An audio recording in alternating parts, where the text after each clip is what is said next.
자, 근데 저희가 많이 신경 쓰이죠. 여러분 잘 주무셨어요? 네. 저는 엄청 피곤하더라고요. 어제 3시 정도에 잤는데 아침에 또 한 6시 되니까 어제 첫째는 밖에서 이제 그 우리 캠프, 초등 캠프를 참여하니까 나갔고, 둘째는 8시부터 잠들어 잤어요. 셋째는 12시 넘어 잤어요. 그래서 아시죠? 막내 애들이 다 잠들 때까지 난 자지 못하고, 한 친구가 일어나면 또 나는 일어나야 되니까 8시에 잔 친구는 새 나라의 어린이라서 또 이제 6시에 벌떡 일어나가지고 엄마 밥 주세요 이러는 거예요. 그래서 아 그렇구나. 자, 이제 이게 저도 지금 다 이 육아와, 그래서 가장 무서운 사람이 누구냐면 선교사가 무서운 게 아니에요. 엄마 선교사가 제일 무서워요. 엄마 플러스 선교사는 진짜 무서운 사람들이에요. 조심하셔야 돼요. 저 무서운 사람이에요. 제가. 자, 오늘은 그 홀리 트리니티 시스템이라는 부분을 한번 이야기를 할 텐데, 어제 마이크 전사님과 전반적으로 우리 컨퍼런스 때 하는 내용들 이야기를 아마 좀 나누신 것 같아요. 감사해요. 네. 한번 갈아 끼워 주셔요. 네. 여기 너무 집중하지 마시고 여기를 한번 볼게요.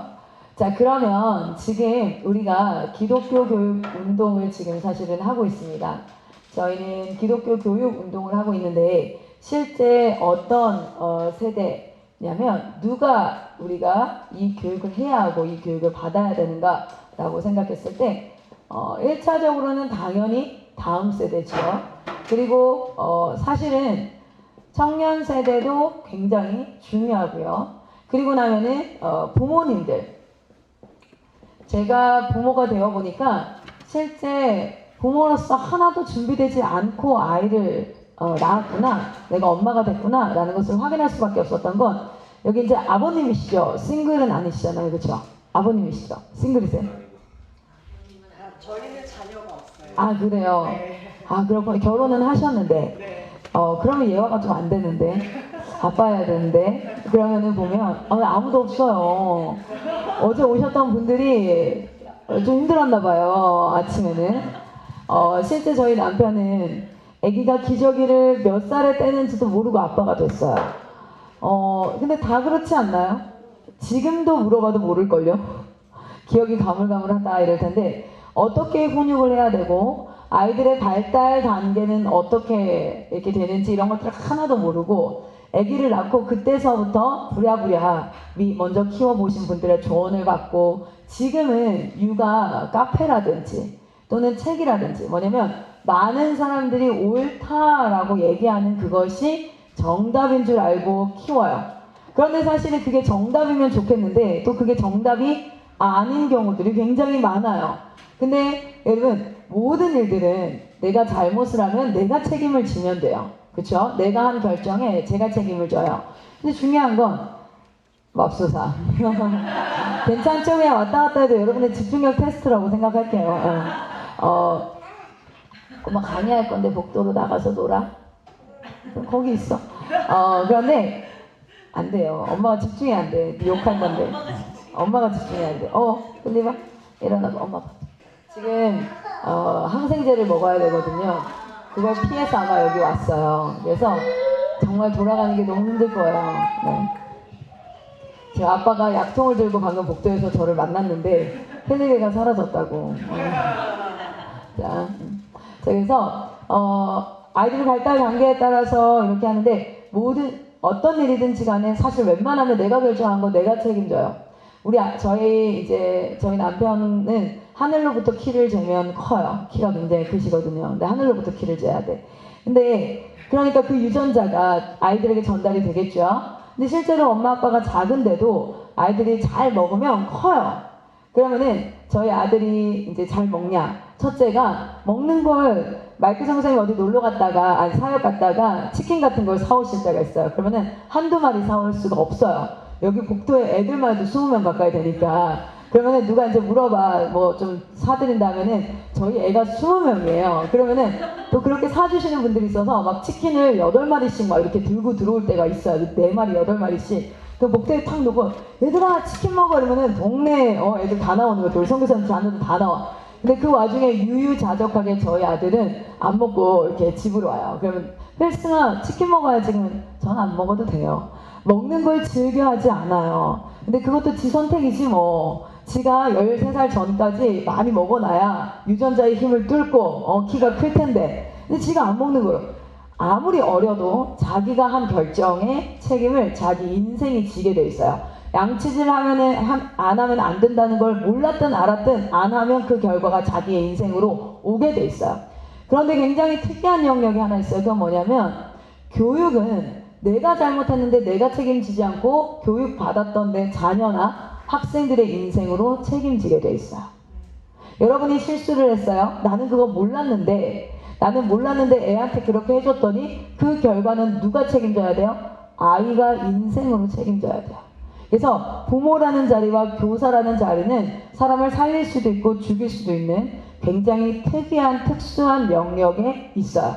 그러니까 저희가 정말 하나님 앞에 시편 86편에 나오는 말씀처럼 여호와여 나를 가르치소서 하지 않으면 실제는 우리는 책임질 수 없는 그런 자리에 있기 때문에 자 그러면 부모님들도 사실은 배워야 되고요. 자 다음 세대 청년 세대 부모 세대 다청부 그 다음 시니어 세대라고 해요.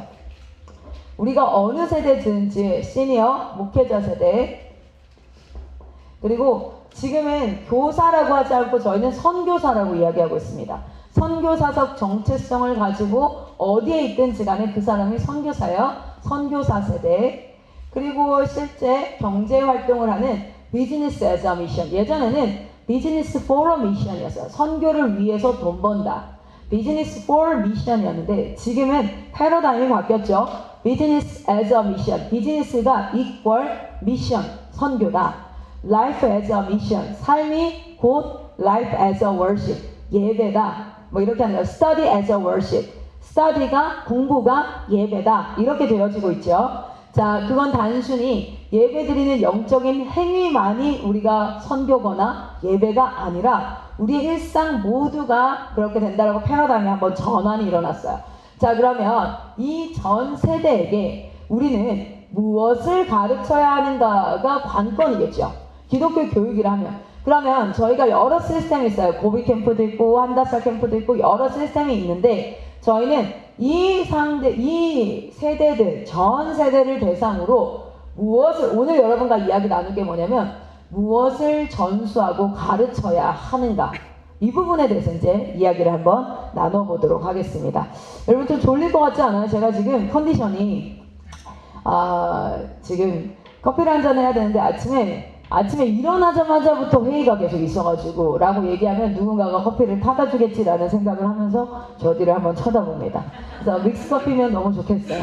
원래 또 카페인이 좀 들어와야 정신이 번쩍 들고 하니까 지금은 제가 이렇게 생각하시면 돼요. 3시에 자서 5시 40분경에 일어났다 저분이. 그리고 어제 풀로 뛰었다. 어제 막 풀로 뛰어서 마지막 남자애들 숙소 가는 차량 운행까지 했다. 그리고 오늘 아침에 회의를 하다가 왔다. 그러니까 제정신이 아니다 지금. 이렇게 생각하시면 됩니다. 자 그러면 우리가 마이크 전사님이 여러 사역의 형태들과 이렇게 얘기했는데 그러면 그 안에 핵심적인 교육 내용은 무엇인가? 그냥 열심히 해야지 라는 슬로건이 아니라는 거야. 자 그러면 우리 그 부분을 한번 볼 텐데요. 일단 기본적으로 여러분과 함께 나누는 것 중에 하나는 뭐냐면 이겁니다. 저희가 이 내용을 오늘 이 내용을 여러분에게 알려드릴 거예요. 그래서 이 내용을 전체적으로 다 러프하게 개요만을 알려드릴 텐데 이 내용을 전달하는 방식이 굉장히 중요해요. 이건 꼭 기억을 해주세요. 첫 번째는 아이들에게 독서의 형태로 이 교육을 진행하도록 합니다. 왜 그러냐면 여러분 학습하면은 우리가 기본적으로 뭔가를 배운다라고 했을 때 기본적으로 우리는 어떻게 되어 있냐면 누군가가 말해주는 내용을 듣고 익히는 형태가 학습이라고 이해를 해요. 그런데 그 학습의 형태는 사실은 산업화가 시작되어지면서 원래는 대다수 퍼스널하게 교육이 진행이 됐었어요. 그렇죠? 부모님과 자녀가 함께 살면서 여러 전 세대의 핵가족이 아니라 대가족 안에서 피드백을 듣고 어떤 내용들을 듣고 삶의 지혜를 전수받는 형태인데 이건 뭐냐면 여러분 대가족에서 클래스를 세팅해놓고 어떤 내용 커리큘럼을 정해놓고 가르쳤을까요? 아니면 상황에 누군가가 하는 모습을 통해서 배웠을까요? 두 번째예요. 우리는 교육을 받았던 방식 자체가 누군가가 삶으로 살아내는 모습을 통해서, 그러니까 지혜로 소화되어지, 그러니까 지식 전달이 아니라 지식을 가지고 그것이 지혜로 소화되어진 내용들을 보면서 교육을 받은 형태였어요. 자, 그런데 이 부모님들이 다 회사 안으로 들어가고 공장 안으로 들어가야 되는 이 산업혁명이 딱 시작되면서 아이들을 보육하고 타가시설이 생기기 시작했죠.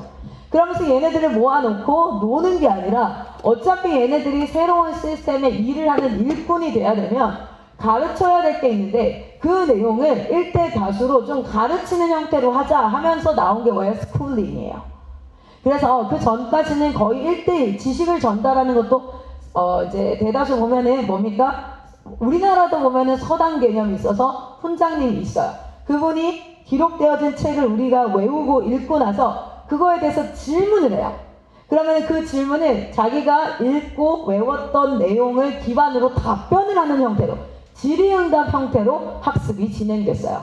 왕가에서 퍼스널하게 과외 선생님을 붙일 때에도 일방적인 내용을 다 정리해서 가르치는 형태가 아니라 기록되어진 문서를 읽고 그리고 그것을 암기하는 형태로 있다가 그것에 대해서 랍비라든지 스승이 와서 질문을 하면 실생활 가운데 이런 질문을 했을 때 그것을 자기가 외운 내용을 가지고 답변하는 형태, 그러니까 question and answer 형태로 교육이 진행됐는데, 그런데 그것이 1대1일 때는 가능하지만 1대 다수일 때는 불가하다 보니까 컨베이어 벨트 시스템으로 교육이 진행됩니다. 뭐냐면 일방적으로 알려줘요. 일방적으로 내용을 읊어요. 그리고 나서 그 내용을 이 친구들이 숙지했는데 얼마나 숙지했는지를 1대1로 다 질문을 할 수가 없는 거예요. 선생님은 하나인데 아이들은 20명이야. 그럼 어떻게 해야 돼요? 너가 종이에 써봐. 그러면 그거를 확인해 볼게. 그러면서 이제 내용, 지식을 확인하는 형태로 되어졌죠. 자, 그런데 저희가 시스템을 어떻게 하냐면 기본적으로는 뭐니까 독서예요. 책은 일반 사람은 오늘도 제가 강의를 하다 보면 저는 실수를 할 겁니다. 내용이 앞과 뒤가 맞지 않는 내용도 있을 수 있어요. 왜냐면 말은 일회성이 있고요. 연극 같은 경우도 그렇기 때문에. 근데 글은 기록을 하고 나서 그걸 정리하고 구성하고 다시 한번 하는 그런 모든 과정을 통해서 사실은 지식 중에서 가장 그래도 정리되어져서 완성도가 높은 지식이죠. 자, 그래서 그리고 책을 한 권 쓸 때는 항상 뭐가 있을까요? 목적이 있어요. 그냥 아무 지식이나 다 갖다 놓지 않고 하나의 주제를 가지고 일관성 있게 책을 쓰도록 되어져 있단 말이에요. 그래서 저희 아이들은 기본적으로는 독서라는 방식을 통해서 한 사람의 생각을 읽어내는 그런 형태로 교육이 진행이 되어져요. 책을 읽어보면 그 사람의 사상과 그 사람의 생각이 읽혀지게 되어져 있죠. 자, 그래서 독서하는 형태. 그래서 통전적으로 처음부터 끝까지를 다 읽는 형태부터 시작해서 독서. 자, 그리고 그걸 가지고 뭐 하냐면 멘토링 형태입니다. 자, 멘토링이라는 건 뭐냐면 질의응답을 통해서 내가 가르치는 사람이 아니라 어떻게 하면 이 친구가 이 문제를 해결할 수 있게 만들어줄 수 있을까가 핵심이에요. 멘토링은 자기가 주체가 되지 않아요. 자기가 주체가 되지 않고 이 사람이 주체가 돼야 되는데 내가 어드바이스 하는 사람, 얘가 생각해 봐야 될, 그러니까 뭐 여러분 어떤 문제를 보면 아시죠? 제3자로 있을 때 그 문제가 더 잘 보이는 거. 직접 자기가 그 안에 딱 들어가 있으면 감정도 결부되고 상황도 결부되고 관계도 결부되니까 잘 안 들려요. 그런데 제3자로 딱 있을 때는 그 문제가 되게 객관적으로 보여요. 그래서 여러분 교회에서 주변 사람들 충고 되게 잘하잖아요. 여러분들도 잘하지 않나요? 저도 잘하거든요. 충고 잘하는데 내가 그거랑 똑같은 문제에 딱 들어가면요, 나는 그 충고대로 행동하지 못해요. 그게 잘 안 돼요. 그래서 멘토들을 통해서 객관적으로 그 문제를 해결할 수 있도록 하는 어드바이스 시스템이지, 주도적으로 선생님들이 가르쳐서 너 이렇게 해야 돼가 아니라 그 결론에 이르도록 질문하고 스스로 답변해 보면서, 그러면서 대화하면서 스스로 결론에 이르도록 하는 그런 형태. 자, 그래서 무엇을 가지게 하냐면 자기 주도성을 가질 수 있도록 합니다. 성령 주도라고도 하죠. 그래서 요 세 가지가 가장 기본적인 교육의 메커니즘이에요. 어제 같은 경우도 저희 첫째 아이가 그 문제를 하나 가지고 왔어. 어떤 문제였냐면 자기는 진짜 지금 책을 읽고 싶은데 선생님들이 계속 캠프에 참여를 하라고 하는 거예요. 그래서 싫고 짜증이 난다는 거예요. 그러면 가장 쉬운 방법은 뭔지 아세요? 약간은 무섭고 근엄한 표정으로 가야 돼. 지금 가야 돼. 너 생각을 해봐. 이렇게 상황이 이런데 네가 지금 안 가면 어떻게 되겠어? 빨리 가. 라고 목소리를 조금 딱딱하게 하고 근엄하게 하고 나는 더 이상 너와 협의할 의사가 없다. 니는 무조건 가야 된다. 라는 분위기를 풍기면서 딱 결론을 내주면은 쉬워요. 그런데 그 친구는 그렇게 되면 뭐가 되는지 아세요? 자기가 주도해서 결정한 게 아니기 때문에 가서 앉았을 때 어떻게 될까요? 피해가지고 이렇게 앉아가지고는 짜증이 나 있고 어쩌고 막 이렇게 돼 있는 상태가 되죠. 그래서 그 친구가 앉아서 소파에 이렇게 털썩 앉아가지고 이제 있어요. 그런 상황에서 이제 제가 이제 얘한테 가게 해야 되는 상황이 된 거죠.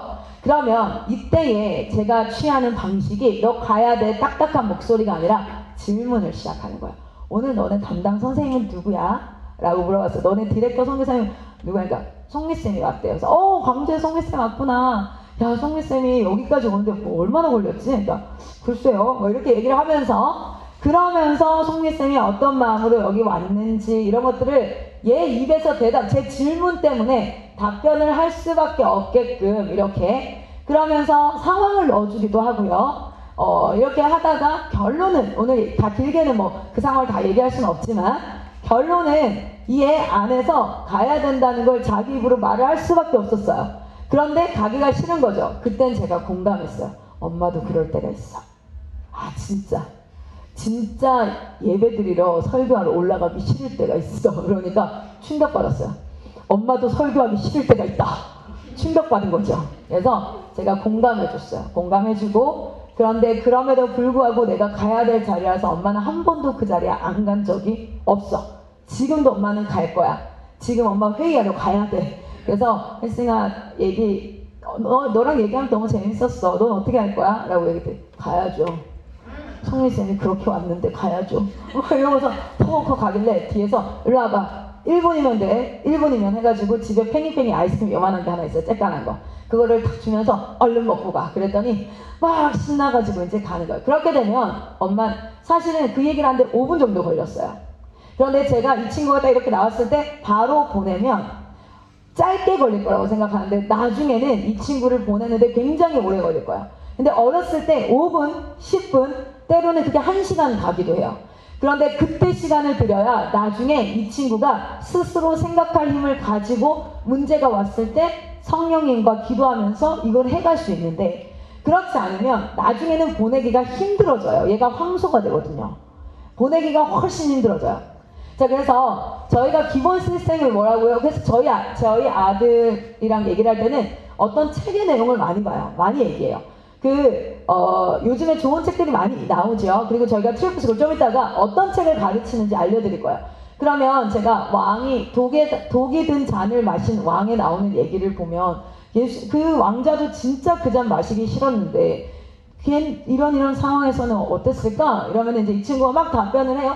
그러면서 자기가 읽었던 책 내용을 기반으로 자신의 삶에 이렇게 해야겠다라는 결정을 해가는 연습을 하다 보면 말씀을 읽고 그 말씀을 기반으로 어떤 문제에 이렇게 해가야 되겠다는 결정을 내리는 힘이 커지기 시작하는 거지 처음부터 잘하지 않는데 우리 부모님들은 어떻게 되냐면 교사분들은 처음부터 얘가 FM이길 원해요. 처음부터 내가 원하는 시간에 원하는 형태로 빠르게 움직여서 내가 원하는 이그젠플의 모습으로 취해주길 원하니까 답답한 거예요. 그러니까 때로는 윽박을 질러야 되는 거야. 그래서 제가 기독교 교육을 할 때 기본적인 전제 조건이 뭐냐면 우리는 전적인 타락 상태에 무엇이다? 죄인이다라는 것을 제발 인정하라고 얘기하는 거야. 얘네들이 지금 시간이 많이 걸려요. 그것이 정상이에요. 시간이 많이 걸리는 건 정상이고 죄인이라서 생각하는 바가 굉장히 거룩하고 저희 아들한테 필승아 이렇게 해야지 그럼 네 어머니 감사합니다. 그런 가르침을 저에게 주시는 어머니가 제 어머니라서 너무너무 감사해요. 저는 진짜 행복해요. 어머니 제가 뭐 도와드릴 일 없어요. 이런 얘기 절대 안 해요.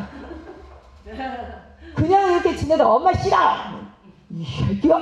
막 이런 마음이 들 만큼 그렇게 잘해주는데 그렇게 진짜 얼마나 사랑으로 인내하면서 이 개념 없음을 다 참아가면서 이렇게 잘해주는데 조금만 지 마음에 안 들게 한다. 만약에 조금 이제 순종을 가르쳐야 돼서 이건 이렇게 해야 되는 거야. 가 이렇게 얘기하면 엄마 미워.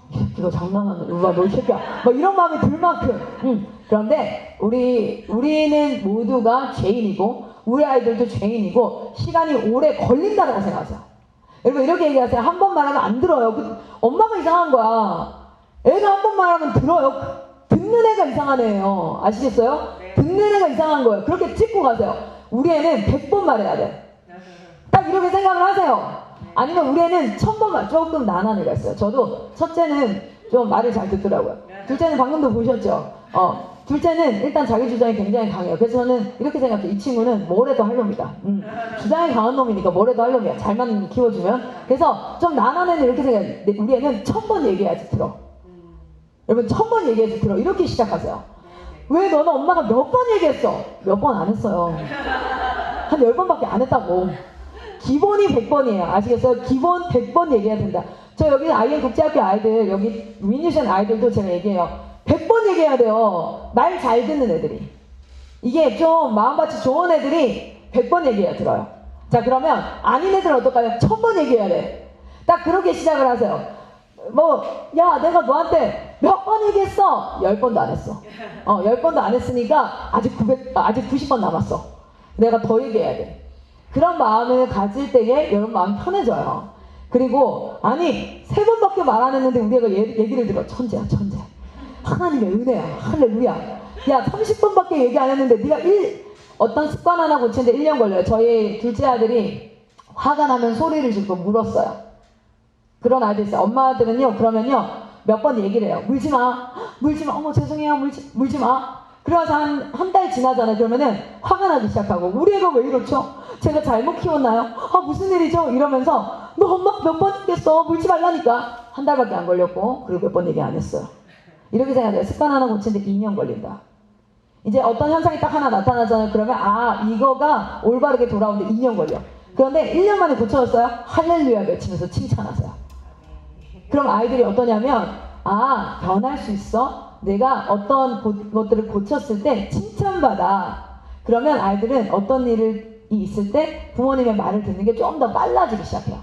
그런데 기대치가 높으니까 3번 말하면 들어야 되는 상태니까 아니 이게 기대치가 너무 높아. 그러니까 항상 고쳐도 뭐가 되는지 아세요? 죄책감과 자책감 안에서 성장해요 애들이. 칭찬이 없어. 잘하는 건 당연하는 거고 못하는 게 항상 찝히는 거야. 근데 이게 자녀 교육에만 해당될까요? 아니에요. 남편을 향해서도 동일하고요. 교회 성도들 향해서도 동일하고 자기 자신을 향해서도 동일해요. 기간이 걸린다는 걸 기억을 하시고 기간이 걸린다. 기간이 걸리고 내가 몇 번을 반복해야 된다. 그 사이 가운데 뭐 해야 돼요? 우리 매일 아침 기도해야 돼요. 그 기도가 성령의 역사하신 이 기간과 반복의 횟수를 줄여갑니다. 그런데 아무리 은혜가 임해도 여러분 단번에 사람 변하잖아요. 성령 받으셨죠. 예수를 주라고 시인하시죠. 여러분 죄의 습성이 끊어졌던가요? 안 끊어집니다. 그것은 시간이 들어가고 반복이 필요해요. 우리 하나님은 슈퍼내추럴하게도 역사하시지만 자연법을요 특별히 어겨야 될 이유가 없다면 자기가 창조하신 법을 뛰어넘는 역사를 하지 않고 그 법 안에서 역사하세요. 우리가 막 예수 믿고 나면은 하루에 2시간만 자도 날아다니면서 주를 앙모하는 자 독수리 날개쳐 올라간 것 같으니 2시간만 자도 막 날아다녀. 아니에요. 우리에게 주어진 육체를 건강한 음식을 먹어야 되고 운동을 해야 되고 정기적인 일상생활을 해야 되고 그러니까 그 법 안에서 가장 잘 작동하게 되어져 있어요. 그러니까 우리 아이들한테는 슈퍼내추럴을 가르치면 안 되고 내추럴을 먼저 가르쳐야 된다는 거죠. 그리고 그 내추럴 가운데 역사하시는 하나님의 은혜를 경험할 때 건강한 신앙생활을 할 수 있지요. 자, 이 전제 조건이 뭐냐면 전적 타락이다, 죄인이다라는 것과 두 번째 전제 조건이 뭐냐면은 아이들이 우리에게 뭘 하고 있다? 시그널을 보내고 있다. 시그널. 그런데 이 시그널은 네거티브하다. 부정적이다. 시그널을 보내고 있다. 자, 무슨 뜻이냐면 이런 거예요. 자, 제가 부모 교육을 한번 갔었어요. 그리고 거기에는 한 200명 정도의 부모님들이 교육을 받았었어요. 그리고 질의응답을 하는 시간이었어요. 네, 질의응답을 하는데 그 교회에서 홈스쿨로 아이들을 굉장히 잘 키운 어머니가 주변에서 칭찬을 받아요. 5학년인데 너무너무 칭찬받고 그 아이들도 그렇고 다 칭찬을 받는데 마지막쯤에 이제 제가 마음에 질문 이제 마치고 이제 저는 들어가겠습니다 하려고 하는데 한 명이 더 있는 것 같은 마음이 들었어요. 그래서 시간도 좀 남았길래 한 명만 더 질문을 받을게요. 제가 질문을 원래 그냥 마치고 가려다가 성령님께서 한 명이 더 있는 것 같은 마음을 주셔서 자 누구든 질문 한번 해주세요 하니까 고되게 교회에서 소문나게 잘 교육한다 라고 얘기하는 그 집사님이 손을 들었어요. 그리고 나서 질문을 하는데 다들 충격에 빠졌어요. 왜 그러냐면 성교사님 제가 요즘 지난 한 달, 2달 사이 남편과도 꽤 많이 싸웠고 아이 문제 때문에 참 어려움이 있었습니다 라고 얘기를 시작하니까 주변 사람들이 놀란 거예요. 근데 이유가 뭐냐 보니까 남편분은 좀 신앙이 막 이렇게 있지는 않아요. 근데 아내분은 정말 교육 그 선생님이었고요. 일반학교 선생님도 아이들을 낳으면서 홈스쿨로 자기가 아이를 키울 거라고 결단을 하고 홈스쿨을 시작한 분이에요. 그러니까 교육적으로도 그렇고 신앙적으로도 그렇고 탁월하신 분이더라고요. 그런데 얼마 전에 초등학교 5학년짜리 첫째 아이가 밥을 먹다가 이런 예배 드리는 걸 너무 좋아하고 찬양하고 그리고 뭐 바이올린도 하고 지금 굉장히 잘 공부를 하고 있는 친구, 영어도 거의 커뮤니케이션이 될 만큼 하는 친구예요. 그런데 이 친구가 아침밥을 먹다가 아빠 출근하기 전에 이런 거야. 엄마 나는 하나님 나라 진짜 가고 싶어. 하나님 너무 보고 싶어. 해서 얼마나 교육을 정말 잘해난 거예요. 그래서 엄마도 그래. 그래서 나는 오늘 죽고 싶어 라고 얘기한 거예요. 그래서 나는 오늘 죽었으면 좋겠어. 여기 내가 굳이 살아야 될 이유를 모르겠어. 아빠가 그래서 네가 애 그렇게 제대로 키운다고 홈스쿨하고 예배드리고 말씀 가르치고 그렇게 해놨는데 그 결과가 이거냐고. 애가 죽고 싶대잖아. 난리가 난 거야. 그리고 그날부터 이제 이 친구가 좀 지속적으로 친구들과 어울리는 걸 좀 꺼려하고 혼자 와서 성경책을 읽고 이제 엄마가 예전에는 그 성경책 읽는 모습이 너무 예뻐 보였는데 그때부터는 불안하기 시작한 거야. 그래서 교회도 가서 말씀만 듣고 찬양하고 나서는 그냥 와버리고 말수가 줄어들기 시작하고 그리고 엄마한테는 계속적으로 반복해서 하는 말이 하나님 보고 싶어. 불안하기 시작한 거죠. 그게 지금 2달 정도가 됐대요. 그 얘기를 누구에게도 할 수 없었던 이유는 교회에서 자기 아이들이 칭찬받고 있고 자기가 잘한다는 얘기를 듣고 있고 한데 얘기하기도 어렵고 그런데 그걸 또 믿지 않는 친구들이나 부모님에게 하기에도 그거 봐 너 왜 그렇게 유난스럽게 일반학교 보내라니까 라는 얘기를 들어야 되니까 이게 어떻게 해야 되나 이런 마음이 들어서 하고 있는데 용기 내서 제가 이제 성령님께서 한 명 더 질문이 있다라고 얘기하시는 것 같아서 해야 하는데 그게 자기한테 질문을 하라는 것 같은 마음을 주셨대요. 그래서 정말 부끄럽지만 그렇습니다. 송교사님 어떻게 해야 될까요? 그러니까 여기가 정적이 일었어요. 근데 그때 제가 이분한테 이렇게 얘기했어요. 어떻게 했냐면 어떻게 했을 것 같으세요? 궁금하죠?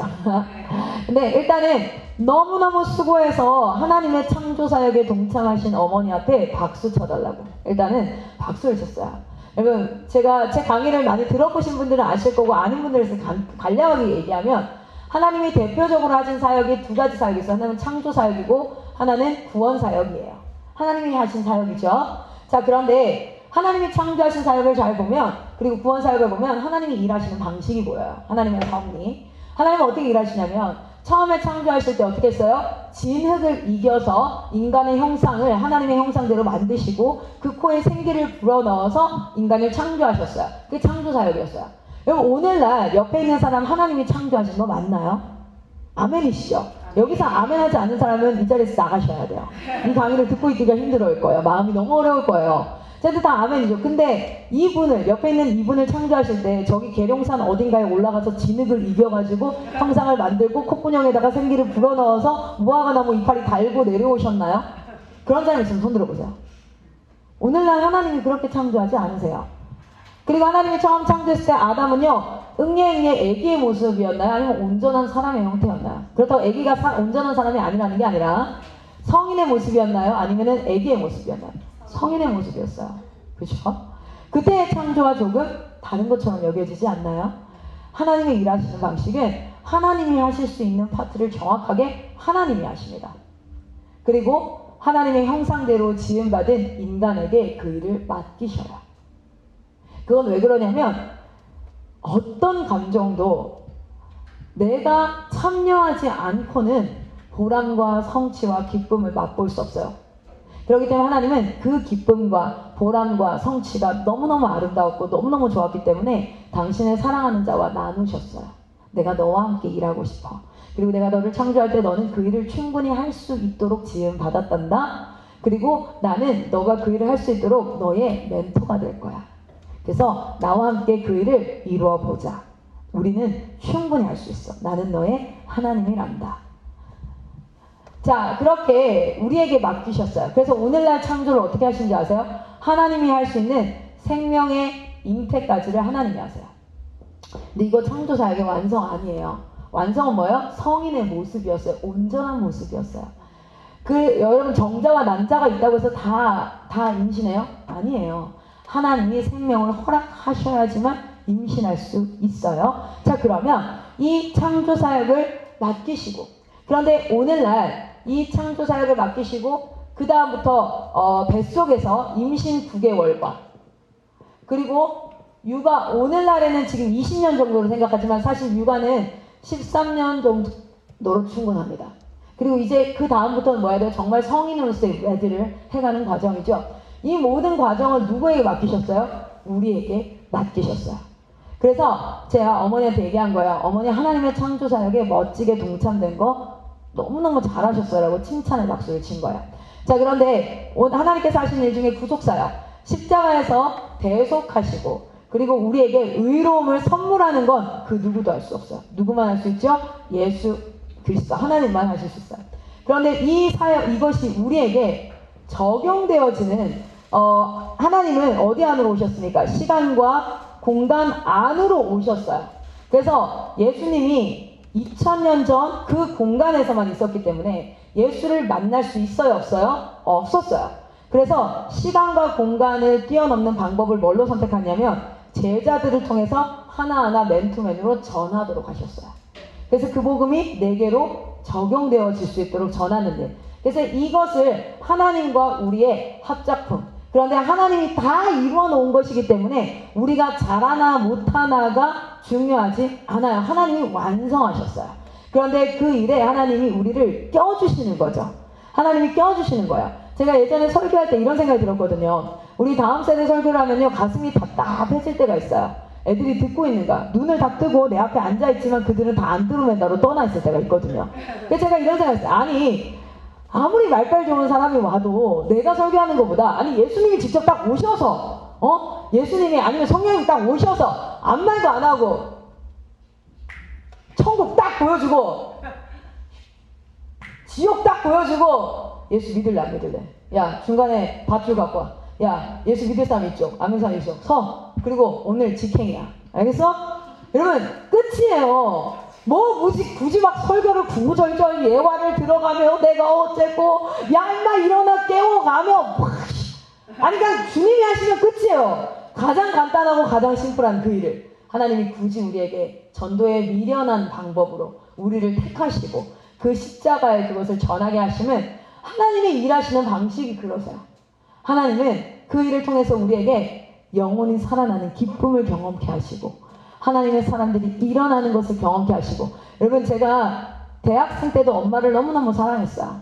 저희 엄마를 너무너무 사랑했는데 애 낳고 나서 저희 엄마를 더 사랑하게 됐어요.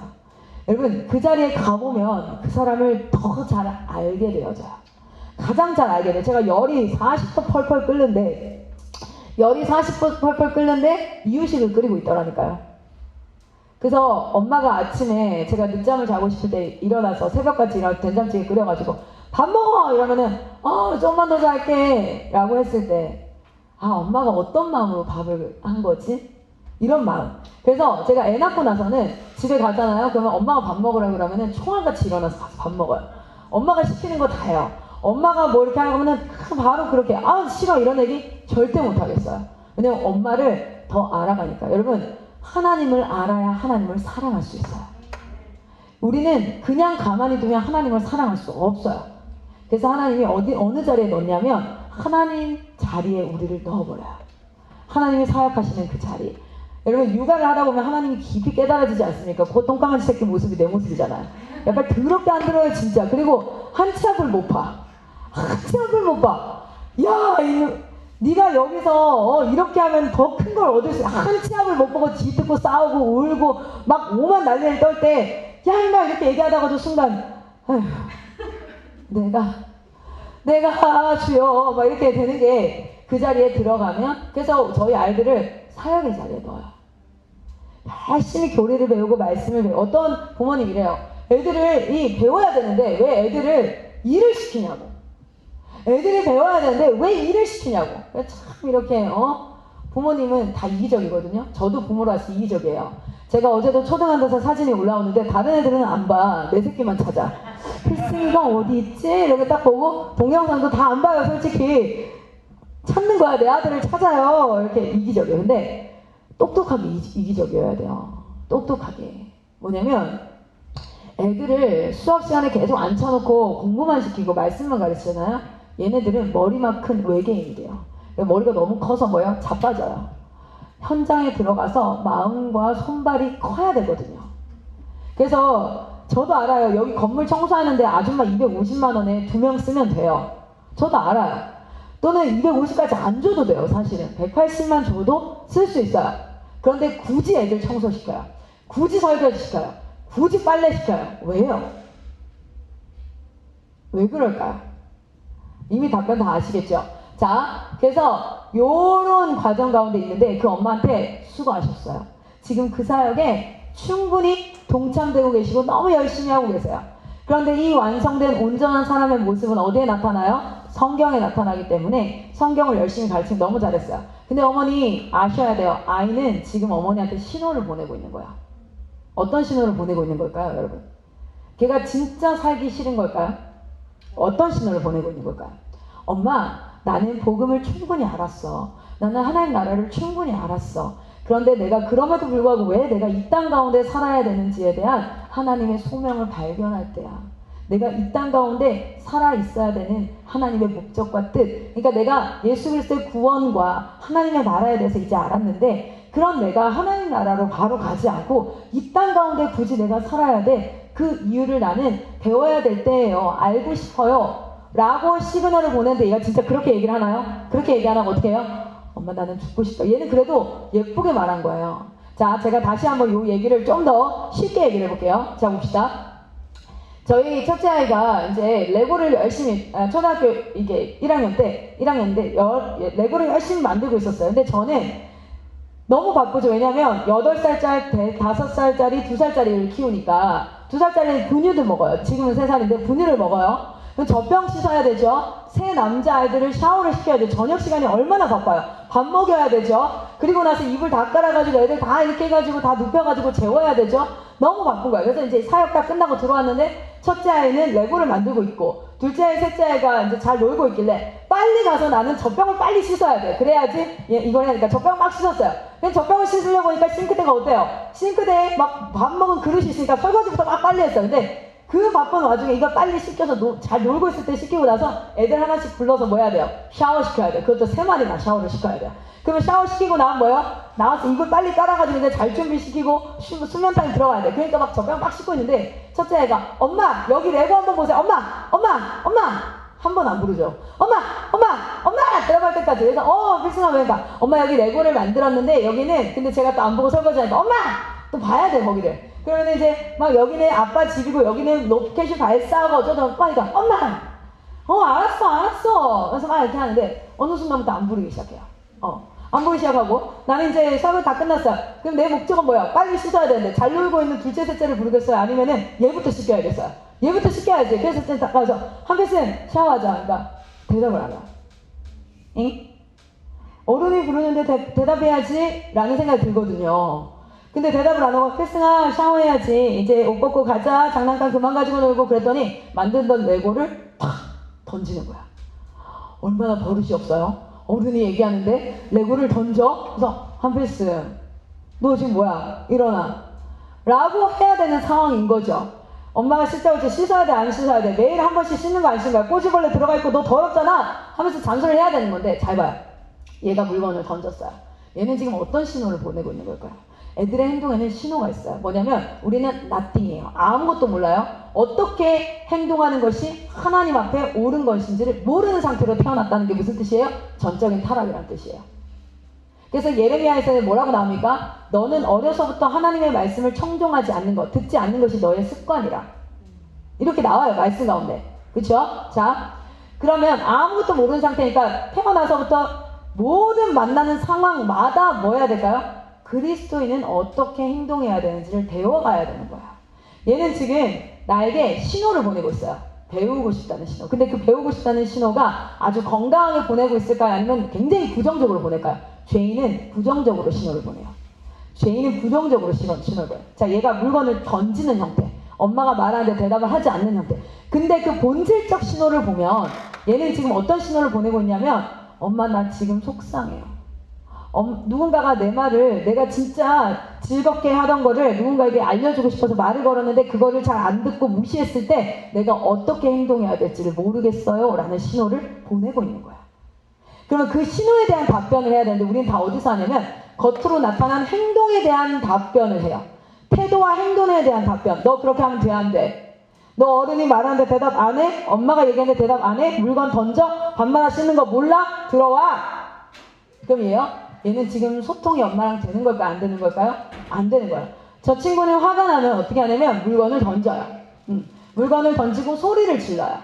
근데 어느 날 복도에서 노는데 이게 같이 놀다가 장난감이 뺏겼어요.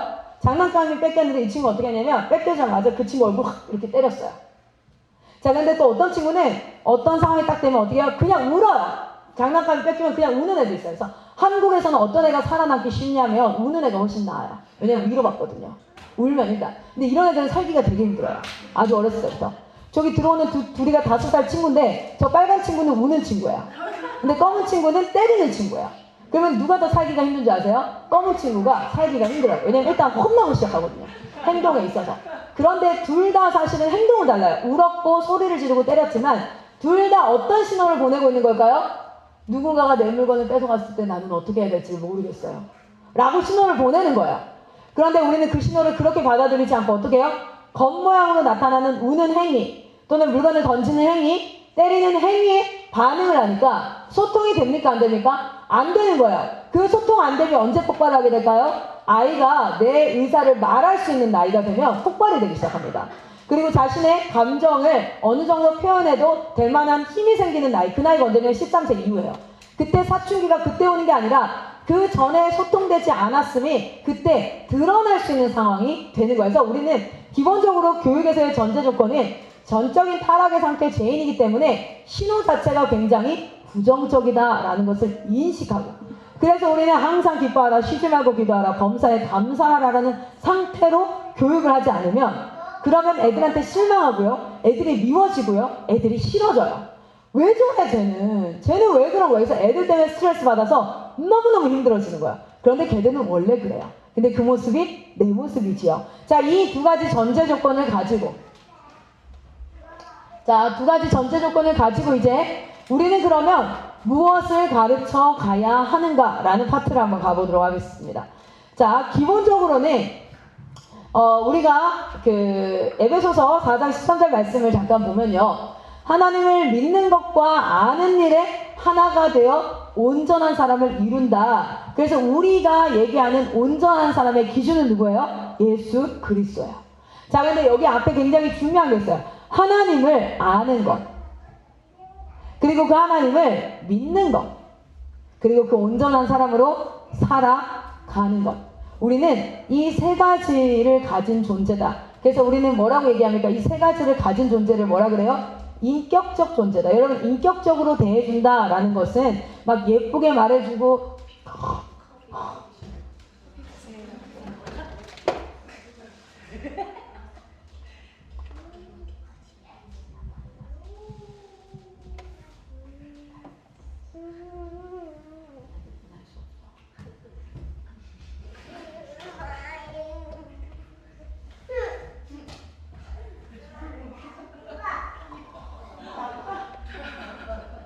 방금 나쁜 사람 됐어요. 자, 인격적으로 내가 너를 대해줄게라는 건 부드럽고 온유하고 화내지 않고가 아니라 너가 지정의가 있다는 존재라는 걸 내가 알고 대할게 라는 뜻이에요. 그럼 무슨 뜻이냐 자 봅시다. 쉽게 얘기해 볼게요. 자, 지식으로 알아요. 그리고 그것에 동의가 되거나 싫거나 감정적이죠. 동의가 되거나 그것을 하기 싫거나 이거예요. 정. 그리고 그 동의가 되고 알았고 동의되는 그 일을 실제로 행동하는 것이 의입니다. 그런데 교육은 어떻게 일어날까요? 교육은 반대로 일어나요. 자, 우리가 뭐냐면 반복적으로 행동했던 것이 뭐가 되냐면 옳은 일이라고 사람들은 생각하게 돼 있어요. 반복적으로 행동한 것을 옳은 일이라고 생각해요. 그래서 어렸을 때 따박따박 다 하나하나 설명해 줄 필요 없어요. 왜냐면 다 이해를 못해요. 자, 3살짜리 아이가 칼을 들고 다녀요. 그거 위험하다는 걸 얘가 알고 나서 동의가 돼서 이걸 놓을까요? 아니면은 그냥 놓는 것부터 연습을 하는 걸까요? 놓는 것부터 연습하는 거예요. 그래서 청소하는 게 옳은 거야. 그래서 어렸을 때부터 아이들이 청소하는 연습을 계속 하다 보면은 그것이 뭐가 됩니까? 감정적으로 동의가 돼요. 누가 어떤 일을 시켰을 때 그걸 왜 해야 되는지 설명을 못 하는데 그냥 그렇게 해야 되는 게 맞아 라고 인식이 되어져요. 반복적으로 행동했던 게. 그래서 아이들을 키울 때는 아주 어렸을 때부터 키울 때는 의정지 순서대로 훈련을 합니다. 이렇게 키워가야 돼요. 그래서 저는 다른 거 안 해요. 물을 쏟으면 닦아. 뭐 왜 닦아야 되는지 네가 뭐 잘했어 칭찬도 그냥 반복해서 하는 거예요. 반복해서 어떤 일을 계속 반복하다 보면 그것이 동의가 되어지고 그리고 나서 나중에 돼서 알아요. 아 그게 이래서 하는 거였구나. 내가 잘하고 있었던 거구나 이렇게. 자 그런데 여러분 요즘에 8세만 지나가도 사실 8세까지는 13세라고 제가 아까 성인 얘기한 게 뭐냐면 요 나이 때부터는요 요 순서대로 교육하기가 힘들어요. 어른들을 가르칠 때는 어떻게 가르쳐야 될까요? 지정의 순서대로 가르쳐야 돼요. 제가 여러분한테요 갑자기 일을 시키는 거 안 됩니다. 그런데 알려줘요. 지금 상황이 이러이러한데 지금 설거지가 비어져 있어요. 그래서 애들이 밥을 못 먹고 있는데 이런 상황 알려주면 지식적으로 알았어. 그럼 감정에 동의가 돼요. 아 그래요 제가 그럼 도와드릴까요? 하면 행동이 나와요. 어른들은 어떻게 되는데요? 알려주고 동의돼야 행동이 나와요. 근데 애들은요 그렇게 가르치잖아요. 저희 공동체에서 한번 보세요. 애들 무조건 시켜요. 그럼 애들 무조건 해요. everybody does it. 모두 사람이 하니까 그냥 해요. 하다 보면 그게 옳은 줄 알아요. 그리고 나중에 이제 멘토 교육이 시작되어지면 아 그래서 내가 이렇게 하는 거였구나 라는 걸 알게 되죠. 자 이렇게 딱 훈련을 시키는 거고 가정에서는 사실 나이가 좀 들어서 오는 친구들은 지정으로 훈련을 시키는데 예를 들어서 내가 어떤 친구가 있냐면 아예 모르는 친구는 반드시 첫 번째 단계는 선행 교육을 해야 돼요. 이게 무슨 뜻입니까? 알려줘야 된다는 뜻이에요. 이때는 절대 훈육이나 처벌을 하면 안 됩니다. 알려주는 동시에 애가 대체적으로 알려주는 상황이 미리 알려줄 수도 있지만 뭔가를 잘못했을 때 뭐하죠? 알려주죠. 그러면서 처벌과 훈계까지 같이 하시는 분들이 있어요. 수치스럽게 한다든지 사람들 전체 앞에서 너 이것도 모르냐고 이거 이렇게 해야 되는 거지. 여러분 처벌은 몸을 진짜 때리는 것뿐만 아니라 수치스럽게 하는 거 또는 강압적으로 하는 거 또는 폭력적인 언어를 행사하는 거 이 모든 것들이 사실은 처벌이에요. 내가 지금 공격받고 있다고 여길 수 있거든요. 어쨌든 가르쳐줄 때는 절대 훈육이나 처벌을 하지 않습니다. 이게 원칙이에요. 자 그런데 아는 애들 있어요. 내가 지금 아는 애들 문을 닫아야 된다 아니면 지금 내가 줄을 서야 된다 내가 이걸 하면 안 된다는 거 아는 애들 걔네들한테는 뭐냐면 동의가 안 돼서 안 하는 거예요. 이거. 동의가 안 돼서 알고 있거든요. 근데 하기 싫은 거예요. 또는 내가 손해보기 싫은 거예요. 그런 애들은요 계속 알려주잖아요. 그러면 그게 잔소리가 됩니다. 그리고 뭐가 될까요? 거리감이 생겨서 멀어지게 되어져요. 그러면 이 친구들한테는 어떻게 해야 될까요? 이게 정이라는 것은 원해야지 가능해요. 감정이 움직여야 되거든요. 원해야 돼요. 이 원한다는 단어를 다른 말로 바꾸면 desire예요. desire 맞죠? desire란 뜻이 한국말로 하면 뭐냐면 성경에는 이렇게 번역을 해요. 뭐냐면 이거는 육체의 소욕이 있을 때는 하나님의 명령에 순종이 안 돼요. 옳은 일에 순종이 안 돼요.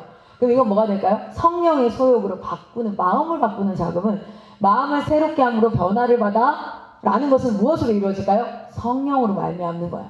그래서 저희 공동체에서는 아는데 얘가 몇 번을 들어 아는데 안 되는 친구들은 그냥 10분 기도를 시작합니다. 기도를 시작해요.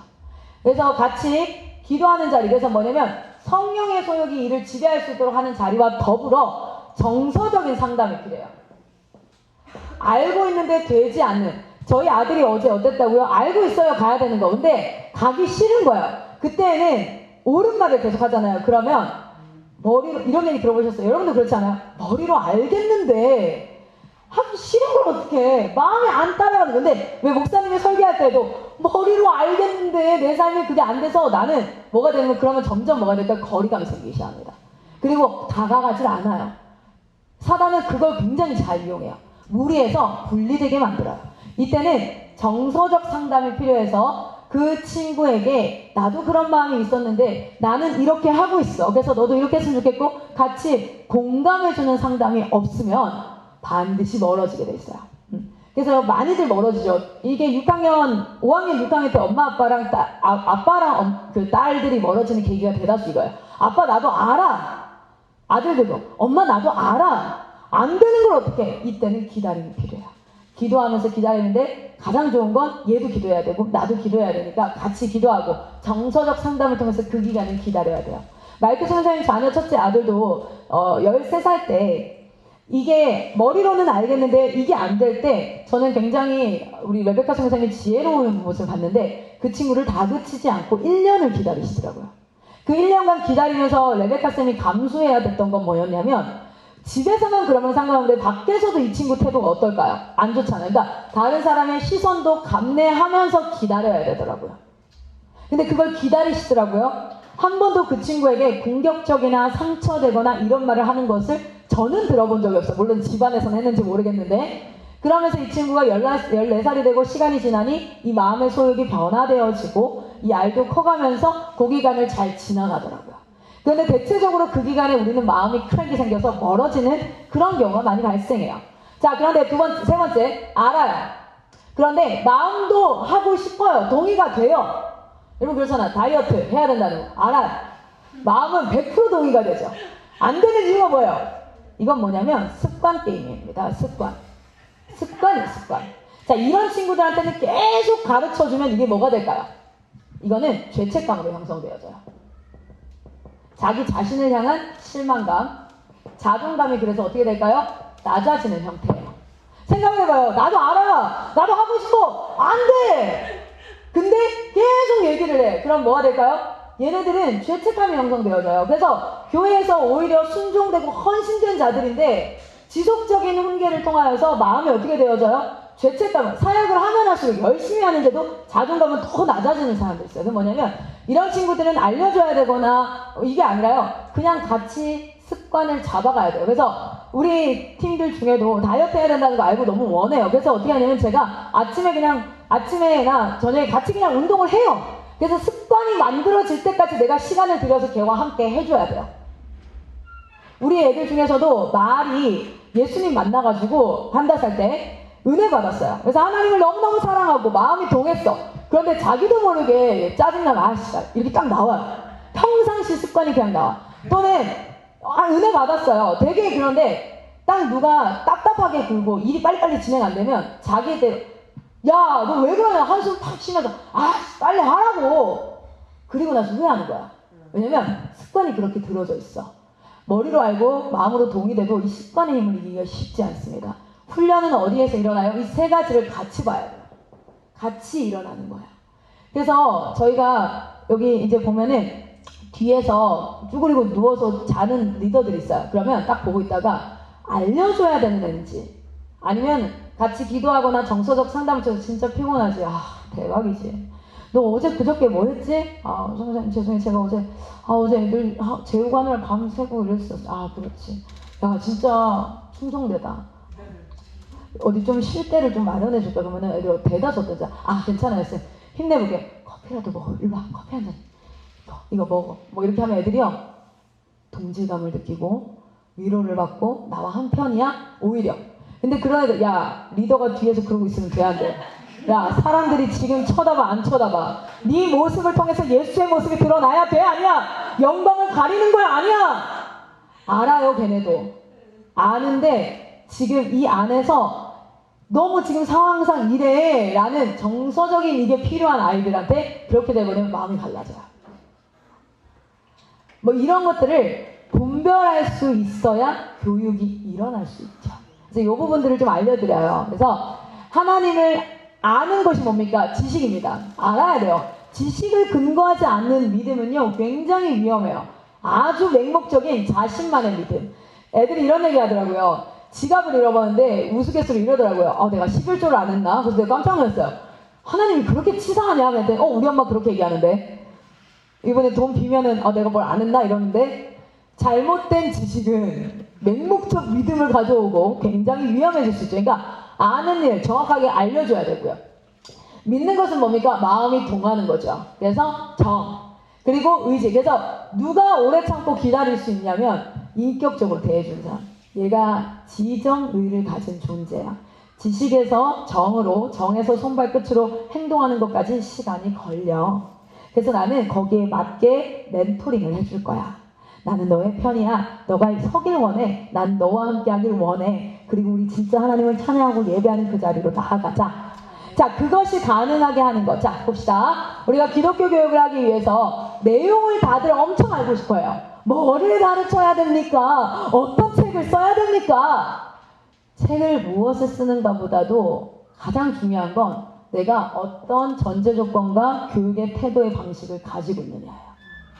그래야지만 이게 훌리하게 교육이 되어질 수 있죠. 자, 그럼 가보겠습니다. 예수 그리스도가 우리의 무엇입니까? 본이고요. 섹션을 보자면 굳이 저희는 이 섹션을 이렇게 나눴습니다. 어떻게 나눴냐면 하나님을 믿는 것, 아는 것, 그리고 온전한 사람으로 행동하는 것까지 우리가 기준이 누구냐면 그리스도의 장성한 분량이 기준이에요. 거기까지 자라나야 된다잖아요. 그게 그럼 스탠다드 기준이죠. 예수가 자라난 모습을 봤더니 지혜와 키가 자라고 하나님과 사람에게 사랑스러워 가시더라. 그리고 예수님의 모습을 많이 예표하는 구약의 사람들, 모세나 사무엘을 봐도 어떻습니까? 하나님 앞에 사랑스러워하고 사람들 앞에 사랑스럽고 덕망이 있고 그리고 그들의 지혜와 지식이 충분하고 이런 것들 있죠. 그래서 첫 번째는 영성. 여러분 영성 훈련의 목표는 뭘까요? 영성 훈련의 목표는 이 친구가 매일 큐티하고 말씀 보고 기도하고가 아니에요. 영성 훈련의 목표는 하나님 앞에 사랑스러워 가는 거예요. 하나님 앞에 사랑스러워 가는 거. 자, 보세요. 저는 이제 막 말을 하는, 어제도 밤에 갔더니 다 자는데 막내만, 아까 얘기했던 그 3살짜리만 돌아다녔어. 어둠 속에서 뭐가 기어다니고 있길래 나는 바퀴벌레인데, 좀 큰 바퀴벌레. 애가 막 하는데 제가 문을 딱 여니까 엄마! 이러고 이제 쳐다봐요. 그러니까 너 앉아! 이랬더니 내가 아빠 오자, 할머니 오자, 성도 앉아. 너무 예쁘죠? 얘는 아무것도 안 하고 침대에 누워서 빵긋빵긋 웃으면서 똥만 황금똥을 잘 싸도 어때요? 예뻐요. 그냥 존재 자체가 예뻐요. 그런데 생각을 해보세요. 저 뒤에 청년, 이거 몇 살이죠? 우리 멀티 봤던 청년. 20살. 저 20살도 깐난애기 때가 있었을 거예요. 저 친구가 깐난애기 때 침대에 누워서 빵긋빵긋 웃으면서 똥만 잘 싸도, 똥 안 싸는 것도 굉장히 위험하죠. 그렇죠? 똥만 잘 싸도 어때요? 너무 예쁘죠? 사랑스럽죠? 똥 쌌다고 박수 받는 거 알아요? 깐난애기 때는 똥 잘 싸면 박수 받아요. 아이고 잘했어요. 근데 저 20살 청년이 침대에 누워서 빵긋빵긋 웃으면서 똥 싼다고 생각해보세요. 너무 예뻐요. 너무 비정상적이죠? 말도 안 되죠? 자라나야 돼요. 있는 모습 그대로 여러분 사랑스러워요. 하나님 앞에 성령으로 말미암아 예수 그리스도의 보혈로 다시 태어난 중생, 거듭났을 때 아무것도 교리 하나도 모르고 성경 하나 모르고 하나님이 누구인지 아무것도 몰라도 그래 그때 딱 태어났을 때 그 모습 그대로 하나님은 너무너무 사랑하세요. 너무 예뻐요. 그런데 20년이 지났는데 여전히 그 모습이라면 안 돼요. 저는 얘기합니다. 몇 년 예수 믿으셨습니까? 라고 묻지 않습니다. 몇 년 신앙생활 했습니까? 라고 묻지 않아요. 네, 한번 물어볼게요. 몇 년 신앙생활 하셨어요? 15년 정도 된 것 같아요. 저쪽으로 가야 좀 연도가 많이 올라올 것 같은데 몇 년 정도 되셨어요? 신앙생활 하신 지는? 네네. 예, 이 정도 돼야 여기서 방금 옆에 묻지 않아도 뭐 그게 뭐 이렇게 되는 거잖아요, 그렇죠? 자, 그런데 이렇게 묻는 게 아니라 저는 이렇게 물어봐요. 제가 감히 한번 좀 여쭤볼게요. 예수님이 100% 장성한 분량이라면 우리 권사님이세요, 사모님이세요? 목사님은 몇 프로 정도 예수님을 닮은 것 같으세요?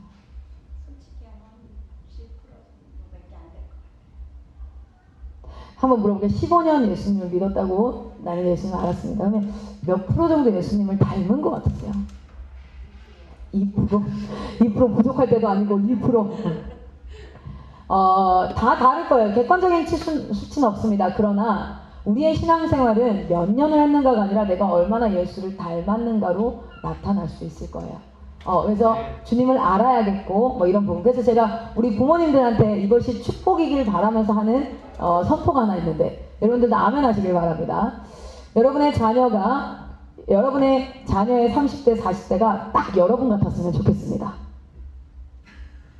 어떤 사람은 이게 축복이라고 아멘으로 받기도 하고요. 어떤 사람은 저주같이 느껴질 수 있어요.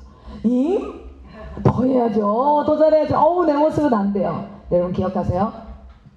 예수 닮아라는 되게 쉬워요. 예수님 다 해놓으셨잖아요. 그런데 사도 바울처럼 나를 닮아라는 쉽지 않아요. 왜냐면 내가 결부돼 버리잖아요. 우리 교육자는 어때야 되냐면 예수 닮아라가 아니에요. 나를 닮아라 해야 돼요. 왜냐면 그 말을 하지 않아도 나를 닮거든요. 그래서 내가 예수 앞에 서는 게 첫 번째죠. 우리 애들한테도 축복인지 저주인지 모를 만한 선포를 합니다. 너희 자녀들의 10대가 딱 너희 10대와 같았으면 좋겠다. 애들이 다들 저 그래서 결혼 안 할 건데요. 저희 엄마도 얘기하는데요. 너 같은 아들만 낳으라고. 저 그래서 안 할 거야. 이런 얘기를 하는데 사실은 기본은 뭐냐면 내가 하나님 앞에 그래야 돼요. 그래서 보면 우리가 영성이라는 건 뭐냐면 자라나야 되는데 언제 여러분 사랑스럽다는 건 제가 첫째 아이가 자라나는 걸 보면서 이제 초등학생이거든요. 그런데 지금은 말이 통하고 대화가 되니까 너무너무 사랑스러워요. 얘가 뭐 바이올린을 할 수 있고 피아노를 칠 수 있고 영어를 잘하고 막 이런 것들이 사랑스러운 게 아니라 이 친구가 내 마음을 알고 나도 이 아이의 마음을 알아서 마음이 통할 때 너무 사랑스러워요. 저희 아들이 그 빨래를 하거든요. 저희는 이제 빨래를 저희 아들이 해요. 아주 어렸을 때부터 이제 집안일에 동참을 시키니까 빨래가 그 물 떠오는 거. 저희는 정수기가 밖에 있으니까 밤마다 물을 떠오는 거를 이제 저희 아들이 하고, 둘째는 휴지 채우는 거. 화장실에 휴지가 떨어지면 저희가 안 해요. 얘가 해야 돼요. 그러니까 하세요. 빨래를 이 친구가 하는데 둘째가 흙에서 미친 듯이 놀고 들어왔어요. 그랬더니 내가 한숨을 쉬어야 되는데 저희 첫째 아들이 저것도 빨래면 얼마나. 그래서 내가 옆에서 필승아 저거는 세탁기에 바로 넣으면 안 되고 물로 헹궈서 모래를 다 빼내야 돼. 알아요. 둘이 대화를 하는데 근데 그렇게 이게 일에 동참되어지면서 엄마의 마음을 알기 시작하는데 동생이 둘이서 막 싸우니까 얘가 어떤 마음으로 걔네들을 말리냐면 시끄러워 나 책 읽어야 되잖아가 아니라 그렇게 이게 애들 싸우면 제 얼굴 한번 보는 거예요. 엄마가 어떨까? 여러분 하나님의 마음을 헤아릴 수 있는 자, 하나님과 마음이 소통하는 자, 하나님 앞에 사랑스러워 간다는 것. 그래서 첫 번째는 뭐예요? 하나님을 알아야 돼요. 서로를 알 때 진짜 사랑할 수 있어요. 여러분 부부가 사랑해서 결혼을 해요. 그 사랑은 감정으로의 시작이에요. 그런데 결혼을 해서 두 종류더라고요. 딱 두 종류야 부부가. 하나는 원수가 되거나 하나는 더 사랑하거나. 진짜 이 두 종류밖에 없더라고요. 부부는 결혼하면. 그런데 감정의 사랑을 시작해서 계속 감정으로 나를 채워 감정으로 가면 원수가 돼요. 그런데 더 사랑하는 사람은 뭐냐면 상대를 배워가고 알아가요. 제가 7년 연애를 했는데 사실은 거의 안 싸웠어요. 근데 결혼하고 애기 낳고 얼마나 신경전을 많이 했는지 진짜 깜짝 놀랐어요. 우리가 이렇게 싸울 거란 생각 못했는데 보니까 저는 ENFP입니다. E라는 얘기만 들어도 어떤 성향인지 아시겠죠? 저희 남편은 ISTJ예요. 정반대예요. 저는 사랑의 언어가 스킨십이고 선물이에요. 저희 남편은 사랑의 언어가 퀄리티 타임, 함께 시간을 보내고 이렇게 하는 건데 저는 어디 나가면 항상 호두 과자라도 하나 사와요. 뭐라도 하나 사와요. 근데 저희 남편은 한 번도 그런 게 없어요. 내가 꼭 시켜야 제가 뭐 맛있게 먹고 싶은데 좀 사다 줄래요? 해야지 사오지 미리 생각해서 사온 적이 없어요. 그러니까 나는 어디서 사랑을 느낀다고요? 선물과 이런 건데 막 서운할 때는 오빠 한 번이라도 뭐 사온 적 있어요? 막 이렇게 마음이 되는 거야. 근데 저희 남편은요 퀄리티 타임. 근데 저는 의미 없이 가만히 앉아있는 거 못 있거든요. 뭐든 해야 되거든요. 그래서 집에서 가만히 못 있어요. 그러면 나가서 누군가를 만나기라도 해야 되는데 남편은 어떠냐면 때로는 소파에 앉아서 좀 같이 대화도 하고 싶은데 나는 항상 바쁜 거야. 너는 항상 내가 아니라 다른 게 우선순위잖아. 몰랐어요. 그래서 알아야 되더라고요. 남편을 알아야 되더라고요. 그래서 일부러 제 바인더에는 제이콥슨과 30분 아무것도 안 하지만 그 옆에 앉아있기라는 시간을 제가 정해요. 그리고 그냥 있어요. 그 옆에서. 그리고 그냥 이렇게 대화하고 일상에 이게 필요하구나. 그리고 서비스, 뭔가를 챙겨주는 거. 제이코쌤은 과일을 깎아주거나 또는 뭐 이렇게 영양제 챙겨주면 엄청 사랑받는다고 생각이 듭니다. 그러니까 어쨌든 이런 걸 알아야 하는구나. 그리고 대화를 할 때 저는 저희 팔로우 여기 이제 에리카 쌤이 제 밑에서 이제 일을 하고 계신데 에리카 쌤은 알 거예요. 저는 구구절절 얘기하는 거 진짜 싫어요. 시간 끄거든요. 결론만 얘기해. 그런데 그 결론에 대해서 내가 궁금한 것만 질문해요. 선교사님 저희 오늘 어디 가기로 했습니다. 그래? 왜? 누구랑가? 어디로 가? 그래 갔다 와. 이렇게 되는데 저희 남편은 결론만 얘기하면 넌 항상 나한테 통보해. 그래서 뭐냐면 이렇게 얘기해요. 상황이 이래. 이런 상황이 있어. 그래서 나는 이렇게 생각하는데 오빠도 그렇게 했으면 좋겠어요? 라고 물으면 존중받는다라고 느끼는 거죠. 근데 저는 대화 방식 자체가 구구절절 상황이라 됐고 빨리 결론만 얘기해. 뭐 이런 스타일이고. 저희 남편은 그렇게 얘기하면 어떻게 돼요? 엄청 무시받는다고 생각하니까 아예 대화가 진행이 안 돼요. 근데 앞에부터 얘기를 했으면 내 결론과 그대의 결론이 맞아. 똑같아. 그런데 어쨌든 일단 마음 상해. 끝! 이렇게 알아야 되는구나. 그래서 제가 결혼한 6년차 됐을 때부터 남편의 행동 양식을 살피고 알아보고 그분을 대할 때는 내가 그렇게 행동을 하기 시작했더니 싸움이 잦아들기 시작하더라고요. 그리고 더 서로가 정말 사랑하거든요. 사랑해서 결혼했고 지금도 사랑하는데 그때 한참 싸울 때 너무 사랑해요. 그래서 하나님이 때로는 마음을 주셔요. 야, 이 남자 아니면 누가 널 데리고 사니? 감사함으로 만족해야지. 이런 마음을 주셔서 다시 마음을 닫았지만 그가 나를 대하는 방식이 싫고. 근데 어쨌든 감정에서 제가 왜 갑자기 부부 상담을 하고 제 이야기를 하고 있는지 모르겠지만 저기 58년 되신 분 앞에서 제가 지금 무슨 뻔데기가 말이야. 그런데 이게 서로를 알아가는 지식으로 우리 빌립보서 말씀인가요? 뭐였죠? 사랑이 더 풍성해지는 데는 뭐가 있어요? 지식을 더 깊이. 거기서 지식을 넘어가 지식을 뛰어넘자가 아니라 지식에서 더 딥버하게 들어갈 때 뭐가 되어져요? 사랑이 더 깊어져요. 사랑이 더 풍성해져요. 그래서 보니까 알아야지 사랑도 되는 거라서 뭡니까? 하나님 앞에 사랑스러워가고 사람 앞에 사랑스러워가는 것이 영성과 인성의 목표예요. 우리가 영성 훈련의 목적이 영적 능력을 갖는 것이 아니라 영성 훈련의 목표예요. 그렇죠? 그래서 우리 아이들에게 뭐합니까? 하나님에 대한 지식을 알려주죠. 그리고 그 지식을 알고 그것을 그 사람의 자리에 가서 섬겨볼 때, 일을 해볼 때 진짜 알아요. 엄마에 대한 지식이 있어도 내가 엄마가 되보면 엄마를 사랑하는 것이 달라지죠. 그래서 어떻게 됩니까? 하나님에 대한 지식을 알고 저희는 안에다가 아이들을 아예 사역의 현장에 넣어버려요. 그럼 애들이요 진짜 눈물을 흘리며, 어제 한 친구가 눈물을 흘리며 기도했어요. 왠지 아세요? 자기 팀 안에 멘티가 캠프생이 왔는데 3시간 설교 듣는 내내 힘들어하고 기도 시간에 기도를 하나도 안 하는데 하나님 어떤 마음을 부으셨냐면 얘가 진짜 하나님 만났으면 좋겠어서 얘네들이 기도했던 애들이거든요. 여기 캠프 시작하기 전에. 근데 얘가 안 들으니까 그 답답함을 느낀 거야. 하나님의 말씀이 이 얘기로 들어가지 않는 답답함을 느끼면서 하나님의 마음을 부어진 거야. 그러면서 이 친구가 내가 하나님 앞에 했던 것을 회개하게 됐다라고 어젯밤에 차를 타고 가는데 얘기하더라고요. 자기가 하나님이 얼마나 나를 향해서 답답하셨을까. 저 여기 올 때 진짜 오기 싫었다고. 여기 민유진 엄마한테 안 간다고 쌩 난리를 쳤었다고. 그런데 하나님이 어땠을까. 그 마음이 부어졌다는 뭐냐면 하나님을 알아가는 것과 그 마음이 부어질 때 그는 하나님 앞에 사랑스러워갈 수 있어요. 왜냐면 그 마음을 헤아리는 자. 사랑도 동일합니다. 그래서 이것을 커리큘럼화 만들어 놓은 게 뭐냐면 The Holy Trinity 시스템이에요. 그래서 자 이걸 보시면 신앙 파트에 지식을 전하는 게 있고 그리고 그 지식을 전하는 걸 행동할 수 있는 현장이 있어요. 현장이 있고 그것에 대해서 피드백을 받을 수 있는 멘토링 시스템이 있는 거야.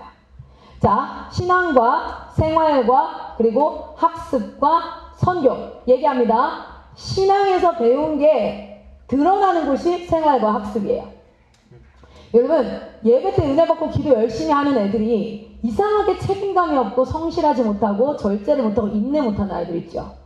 그래서 예배 때는 뜨겁게 찬양하고 기도하고 막 이렇게 하는데 일상생활에서 열매를 맺지 못하고. 왜 그럴까요?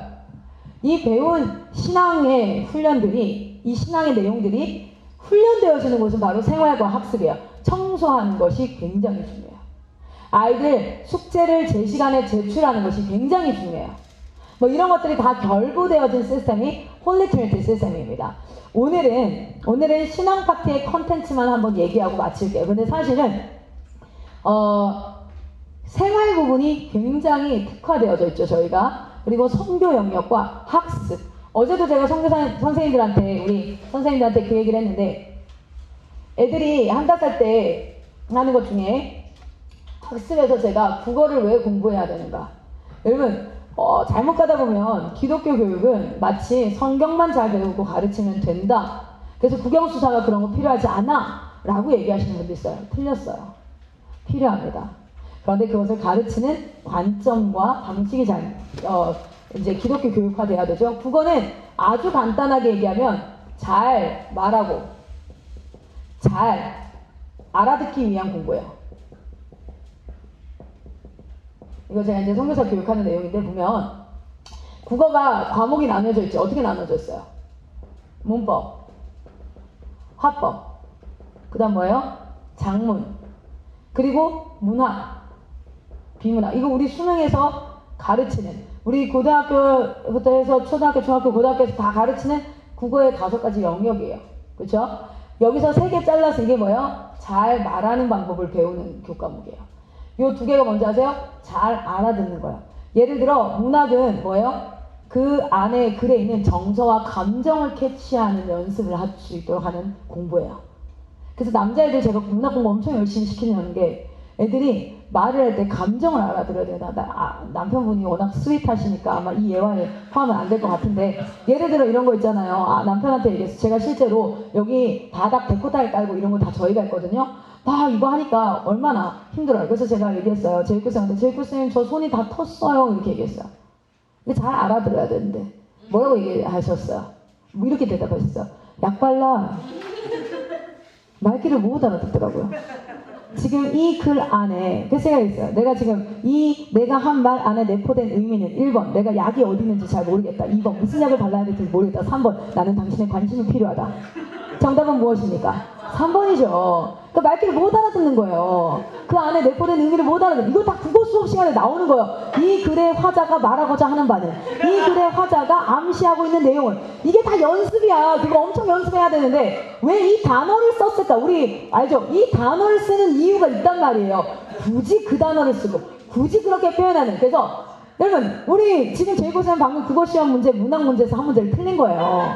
나는 약이 어디 있는지 모르지 않아요. 내가 이래봬도 내가 어떤 약을 발라야 될지 모르는 게 아니에요. 나는 그저 당신의 관심이 필요합니다를 어떻게 표현했냐면 제이코쌤 내가 손이 다 텄어요. 근데 뭐 한 거예요? 이분은 정답 1번 땡! 막 이렇게 된 거예요 지금. 자, 국어 공부는 지금 우리가 웃으면서 얘기했지만 실제로 12년 내내 뭐 하는 줄 아세요? 그 사람이 글을 쓴 감정과 정서와 목적과 의미를 파악하는 연습이 돼야 돼요.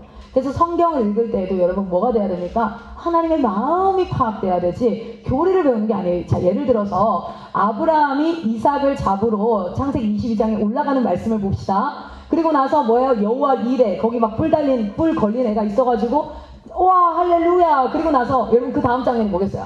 아브라함은 이삭의 손을 잡고 모리아 산을 내려갔잖아요. 근데 여러분 거기서요 어떤 마음, 하나님 마음은 어떨까를 아무도 생각 안 해요. 그냥 그거 읽어요. 여호와 앞에 이삭을 잡음으로 말미암아 너가 나를 경외한다고 인정받았어. 믿음으로 칭찬받았어. 믿음의 아버지 이러잖아요. 아니에요. 봐봐 생각해봐. 여러분 생각해보세요. 그 산을 아들 손잡고 내려가면서 아브라함은 얼마나 행복했을까요? 얼마나 감사, 찬양, 영광, 하나님 대박 이러고 내려가는데 그 뒷모습을 보면서 사실은 그 여호와 일의 그 재물의 모습이 2000년 뒤, 1500년 뒤에 누구의 모습이에요? 자기 아들 모습이에요. 내가 너의 아들 살려주려고 내 새끼 이렇게 잡아야 되는 거 그거 예표로 나타낸 모습이 그 모습인데 그때 하나님 마음은 어땠을까요? 그 아브라함이 아들 손을 잡고 내려가는 그 모습을 보면서 하나님은요 구원할 이스라엘 백성들과 온 열방을 향한 뜨거운 감사와 기쁨이 있었겠지만 동시에 뭐가 있었을까요? 내 아들을 죽여야 되는 그 자리 앞에 있으셨어요. 하나님의 마음을 캐치하는 자는요 하나님을 가해자로 몰 수가 없어요. 하나님 어떻게 내 인생에 이럴 수가 있어요? 하나님 내가 뭐 일 조금만 잘못하면 하나님 어떻게 할 수가 없어요. 성경에서 아이들이 국어 공부가 반드시 돼야지만 뭘 할 수 있냐면 하나님의 마음을 캐치할 수 있어요. 글을 읽는 게 아니라 계속해서 그걸 연습시키는 게 문학이에요. 자 그리고 뭡니까? 비문학은 정보를 캐치하는 거예요. 정보를 얼마나 네가 많은 정보를 캐치할 수 있니? 정확하게 하나님이 말씀하시는 걸 그대로 여러분 모세가 성막을 지을 때 성막 한번 지어봤게요. 하나도 안 지어봤죠. 그런데 하나님이 말씀하시는 그 규빗대로 그대로 그 정보가 충분히 나에게 소화돼서 충분히 그대로 실현되게 하는 게 우리에겐 믿음이 좋다는 건 다른 게 아니에요. 믿음, 하나님을 경외하는 방법이 무엇입니까? 그 말씀을 준행하는 것이 그 방법이야. 하나님을 사랑하는 방법이 뭐예요? 사랑합니다! 아니죠. 하나님의 말씀을 준행하는 것이 하나님 앞에 하나님을 사랑하는 방법이잖아요. 자, 이것을 잘 가르쳐야 되는 게 기독교 교육이지, 그렇게 가르쳐야 되는 게 기독교 교육이지, 그냥 가르쳐 놓고 너 1번, 2번, 3번, 4번, 5번 야 골라 틀렸어. 너 70점, 너 40점, 너는 4등급, 너는 2등급. 이게 아니라는 거죠. 30점을 맞아도 12년간 공부해야 돼요. 저는 애들한테 얘기합니다. 공부는 잘해야 되는 게 아니야. 100점 맞아야 되는 게 아니라 12년간 계속 해야 되는 거야. 끝까지 해야 되는 거야. 그래서 30점을 맞은 애들도 잘 말하고 잘 알아들으면 공부 잘한 거예요, 나중엔. 100점을 맞았는데도 사람과 대화할 때 잘 알아듣지 못하고 잘 말하지 못하면 뭐 한 겁니까? 걔는 공부 허투루 한 거예요. 공부의 결과는 어디에서 나타날까요? 점수에서 나타나지 않습니다. 삶에서 나타나게 돼 있어요. 학습이 나타나는 곳이 생활, 신앙이 나타나는 곳이 생활입니다. 할렐루야. 제가 학습에 대해서 간단하게만 얘기했지만 오늘은 신앙 커리큘럼 한번 보도록 할게요. 하나님에 대해서 알려줘야 되는데 우리 오늘 저녁에도 아이들과 같이 간단하게 나눌 내용입니다. 요거는 기존에 하던 부분이라서 우리는 기본적으로 아이들에게 성경을 가르치고, 성경은 가장 핵심적으로 무엇을 이야기하고 있습니까? 복음을 이야기하고 있어요. 복음을 다른 말로 얘기하면, 복음은 뭐 기쁜 소식, 뭐 유한겔리온부터 시작해서 뭐 여러 가지가 있지만 복음의 내용, 복음은 뭡니까? 복음의 내용이 뭡니까? 라고 얘기했을 때는 두 가지로 나누죠. 하나님은 누구인가? 이게 복음입니다. 그리고 그 하나님이 행하신 일이 무엇입니까? 우리가 그냥 구원받는 것만, 내가 구원받는 것만 복음인 줄 알지 그렇지 않아요. 사실은 그 구원의 목적이 뭐였습니까? 하나님의 나라이고 더 큰 하나님의 섭리가 있지요. 그래서 우리가 이 복음을 봤을 때 가장 기본적인 복음, 가장 기초적이고 중요한 복음 뭡니까? 맞습니다. 구속사예요. 구원받음이에요. 그러나 그것만으로 끝나지 않아요. 구원받은 목적까지 우리가 이어져야지만 우리가 하나님 앞에 구원받으면 합당하게 살아갈 수 있게 되어지는 거죠. 그냥 죄 용서받고 그냥 천국 가는 거면 우리의 일상의 삶은 사실은 아무 의미가 없어질 수 있어요. 아이들에게서. 그래서 천국 갈 때만 효력 있는 하나의 티켓이 될 수 있죠. 그렇지 않습니다. 자, 그러면 이 복음을 가르치는데 기본적으로 저희는 복음을 가르칩니다. 그리고 그 복음을 아는 하나님의 사람은 어떻게 살아야 되는지를 가르쳐요. 그리고 그 아는 사람은 이 세상 가운데 하나님이 보내신 일, 하나님의 소명, 하나님이 하고자 하는 하나님의 사명. 우리는 그냥 지음받지 않았지요. 그냥 먹고 자고 싸고 잘 살아라 에덴 동산에서 내가 만든 거 잘 누려가 아니라 하나님 우리에게 시키실 일이 있었어요. 그렇죠? 그래서 우리는 뭐라고 얘기하냐면 복제소라고 커리큘럼을 짜고 교육은 두 가지 방식이 있어요. 하나는 처음부터 A부터 Z까지 알파와 오메가로 아주 꼼꼼하게 한 번에 다 가르치는 거예요. 아주 꼼꼼하게 싹 100개가 있다면 100개를 한 번에. 이게 첫 번째 방식. 두 번째 방식은 뭐냐면 러프하게 한 번 갔다가 처음에는 한 두세 개만 가르치고 또 하고 계속 반복하는 형태로. 저희는 두 번째 방법을 채택했어요. 처음부터 끝까지 자세하게 알려주지 않고 계속 반복하는 형태로. 그건 무슨 뜻이냐면 복음의 모든 내용을 다 알려주는 건 불가하기도 하고요. 어쨌든 복제소를 초등학교 저학년 때 한번 다 해요.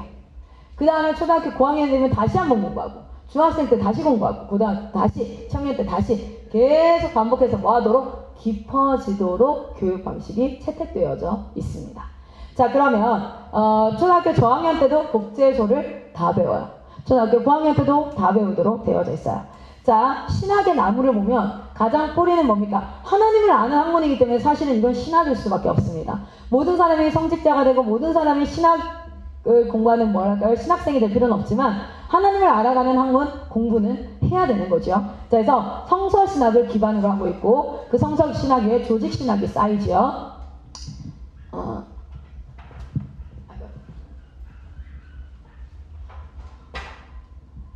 네네. 그리고 조직신학은 서로는 이제 성경에 대해서, 그렇죠? 성경이 믿을만한가? 이것이 우리가 진짜 믿을만한가? 성경은 무엇한가? 그리고 나면 그 성경에 나온 내용을 실론, 하나님은 누구인가? 인간은 누구인가? 인간은 세 가지로, 하나님에 대해서는 네 가지로 학습을 하죠. 하나님의 존재, 삼위일체, 하나님의 이름, 하나님의 속성, 하나님의 섭리. 이것이 굉장히 깊이 있게 연구가 되어져 있고, 그 다음 인간은 누구인가? 세 가지. 뭐야? 창조된 인간, 타락한 인간, 그리고 구원받은 인간, 회복된 인간에 대한 부분들. 이렇게. 그래서 우리는 무엇이 필요한 존재이다? 구원이 필요한 존재다. 그래서 구원에 대해서, 구속사에 대해서, 그리고 그 구원에서 그 구원을 이루는 핵심적인 그 중심에 누가 있습니까? 예수 그리스도. 그래서 기독론에 대해서. 그리고 나서 그 예수로 말미암아 구원받은 자들은 어떤 모습이어야 돼요? 공동체를 이루고 있죠. 교회론에 대해서. 그 교회는 지금 어디 있습니까? 마지막 시대, 주님 처음 오시고 다시 언제 오실지 모르는 그 긴장 시대, 마지막 시대에 있습니다. 그래서 종말론에 대해서 배우는 것. 자, 그리고 나면 역사신학과. 그래서 요한계시록이 지금 이어져 가고 있는 가운데 사도행전 29장부터 해서 이어져 온 역사가 오늘날까지 어떤 역사를 이끌어오고 있는가. 그럼 앞으로 우리가 어떤 역사로 나아갈 것인가. 그리고 실천신학. 이것이 어떻게 이루어져 있냐면 복음스쿨이 성서신학을 기반으로 합니다. 그리고 제자스쿨은 조직신학을 기반으로 하고 있고요. 소명스쿨은 역사신학과 실천신학을 기반으로 구성이 되어져 있는데 이거는 언제부터요? 초등학교 저학년, 유초등부부터 배운다는 거야. 자, 한번 보겠습니다. 교재들이, 요거는 넘어갈게요, 오늘. 이게 이제 1단계 복음스쿨입니다. 1단계 복음스쿨. 그래서 보시면, 이게 초등 저학년이 공부하는 파트인데, 초등 저학년들이 공부하는 책 또는 유초등 아이들이 공부하는 책을 한번 잘 찾아보세요. 애들 신앙교육을 해주려고. 그럼 뭐가 돼요? 대다수 인물 중심이에요. 삼손, 요나, 또는 뭐 다윗, 사무엘, 엘서 이렇게 이루어져 있다 보니까 이게 일반적인 그 인물책과 다를 바 없이 뭔가 위대한 위인전을 보는 것 같은 그런 느낌의 책이에요. 그러나 아이들이 이때에 딱 이루어져야 될 게 하나예요. 그건 뭔지 아세요? 하나님의 나라가 있다. 우리는 하나님의 창조한 세계에서 쫓겨난 자들이다. 그래서 우리는 하나님 나라로 돌아가야 될 자들이다.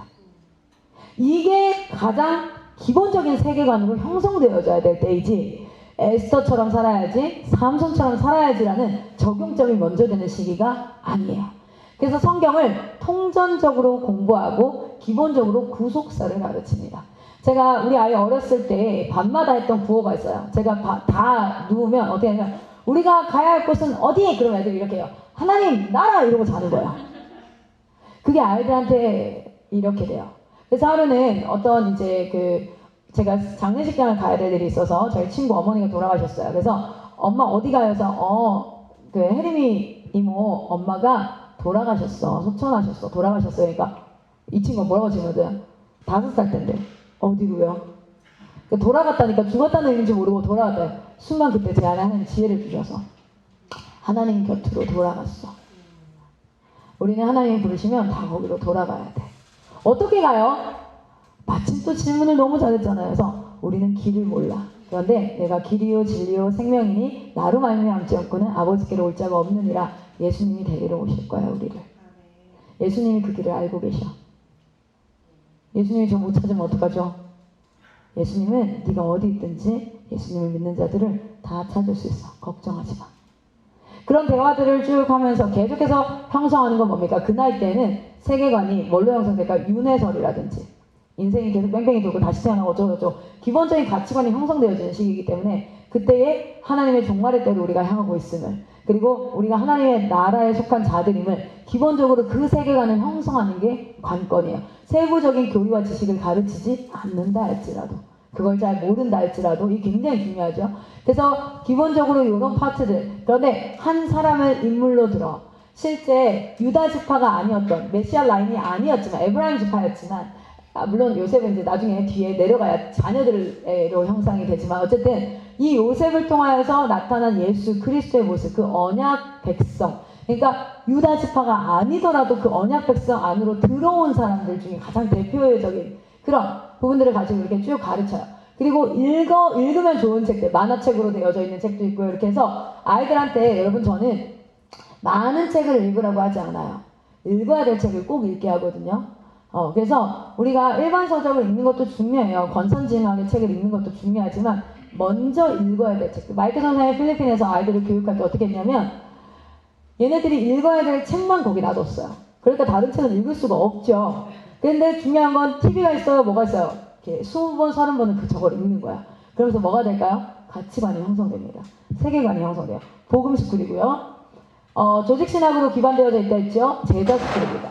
이 제자스쿨을 보시면 여기 특별히 이게 이제 중심책인데요. 세상에서 배울 수 없는 하나님을 아는 지식은요. 목차를 보면 챕터 1, part 1 하나님을 알아요. part 2 인간을 알아요. part 3 죄를 알아요. part 4 뭐 같으세요? 딱 조직신학 내용을 아이들이 스토리텔링으로 읽고 엄마랑 질의응답 할 수 있도록 잘 나와져 있는 책이고요. 특별히 마티 마초스키는 홈스쿨이나 이런 분들은 너무 잘하는 분이죠. 그래서 다음 세대에게 복음을 전수하는 스토리텔러로 굉장히 유명한 목사님이세요. 한국에도 몇 번을 방문하셔서 교육을 하셨고요. 자, 이런 부분들 그리고 이제 제자스쿨에 읽어야 될 책들이 이렇게 나와 있죠. 그리고 마지막으로 소명스 그게 한 5살 때부터 한 8살, 9살, 10살까지도 충분히 읽을 수 있는 책들이에요. 소명스쿨에서 이제 서서히 아이들이 성교육이라든지 인물이라든지 또는 그 가정에 대한 부분들을 배우기 시작하는데 여러분 사실은 아이들은 그 많이 보는 것을 하고 싶어요. 아세요? 많이 보는 걸 하고 싶어요. 그래서 우리 애들은 선교사 되고 싶은 애들이 많아요. 왜냐면 다른 직업을 많이 보지 못했기 때문에 그래요. 과거에는 가업을 잇는 것이 흔했죠. 왜요? 많이 본 걸 하게 돼 있어요. 오늘날은 그게 흔하지 않는 게 다른 걸 많이 보기 때문에 그래요. 그래서 오늘날 아이들이 꿈이 뭡니까? 건물주예요, 여러분. 아세요? 건물주.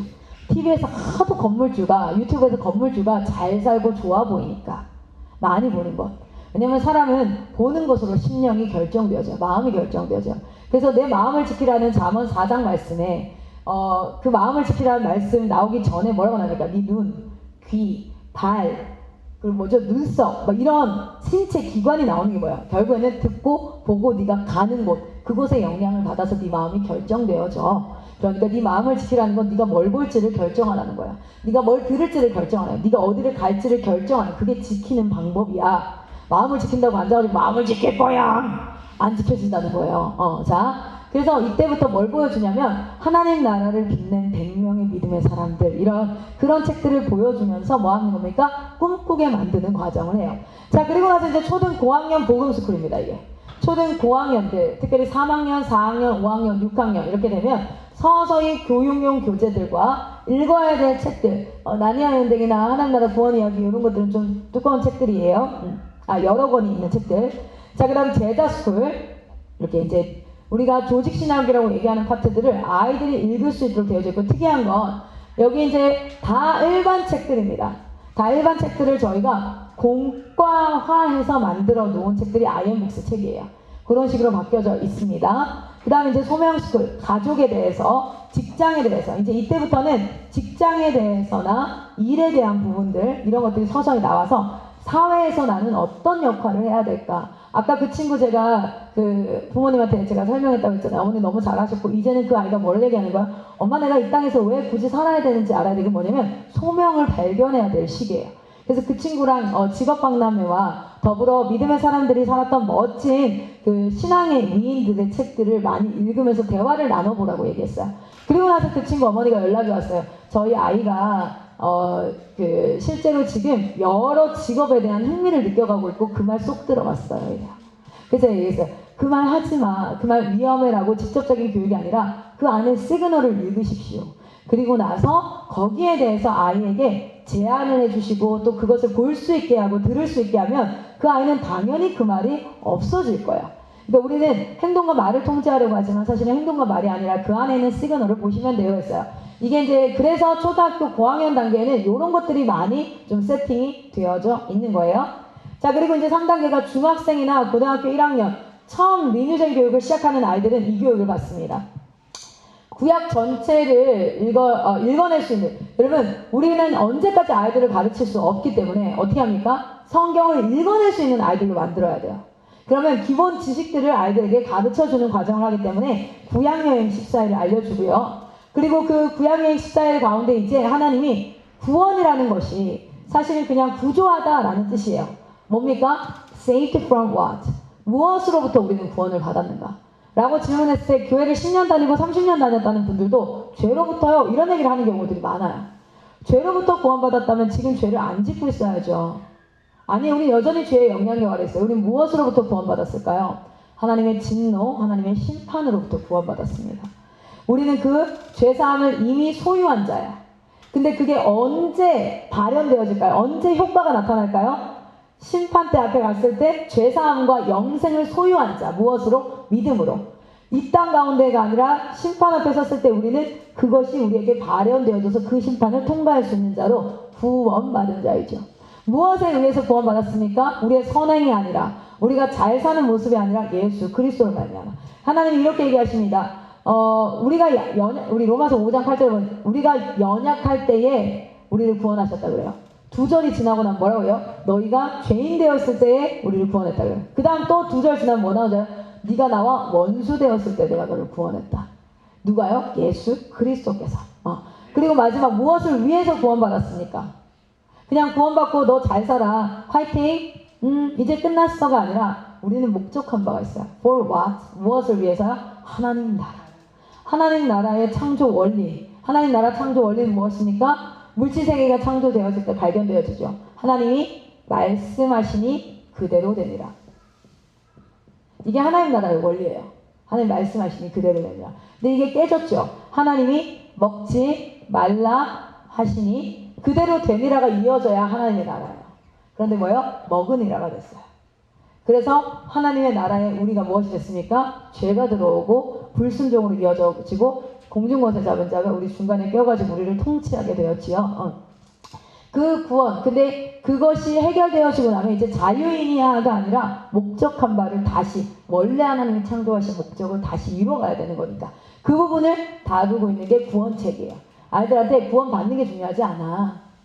구원 받는 것 너무 중요하지만 구원받고 우리가 이제 무엇을 위해서 살아가야 될지를 눈을 뜨고 배워가야 돼.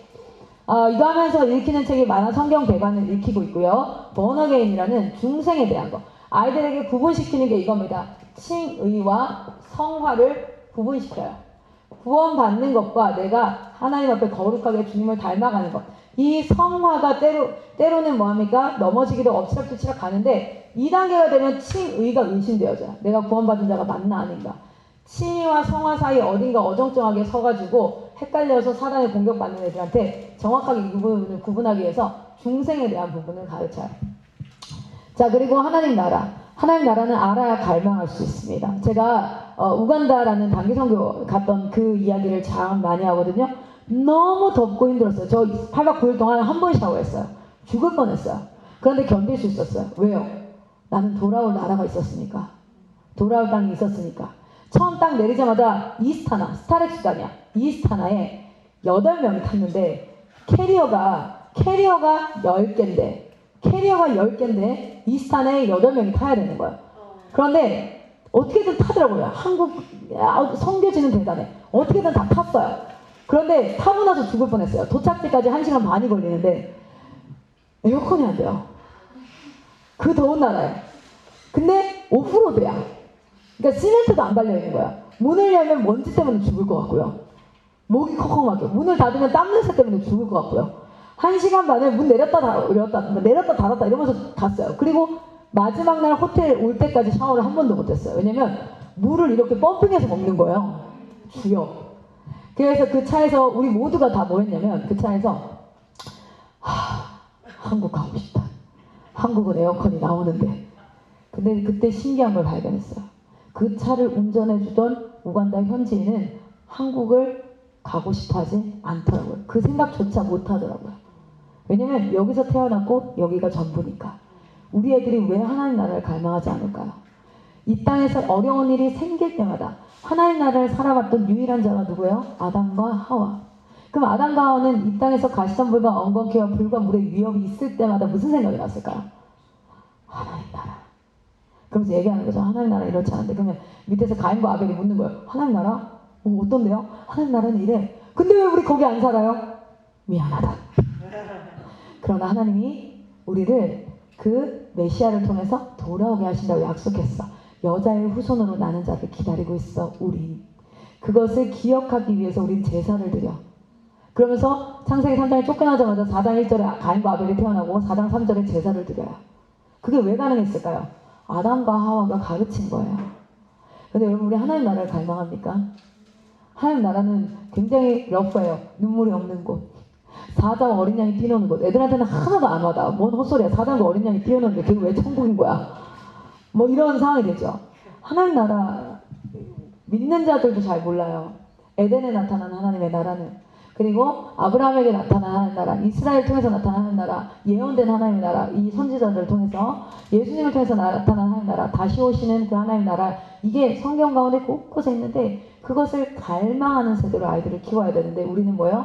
마치 우간다 운전하는 그 사람처럼 이 땅에서 태어나 이 땅에서 죽을 것처럼 how to live well as a Christian in here. 우리가 어떻게 크리스찬으로서 이 땅에서 잘 살까를 고민하는 게 마치 우리의 기도 제목이냐. 사실은 이 땅에서 어려움이 있을 때마다 뭐가 이야기돼야 될까요?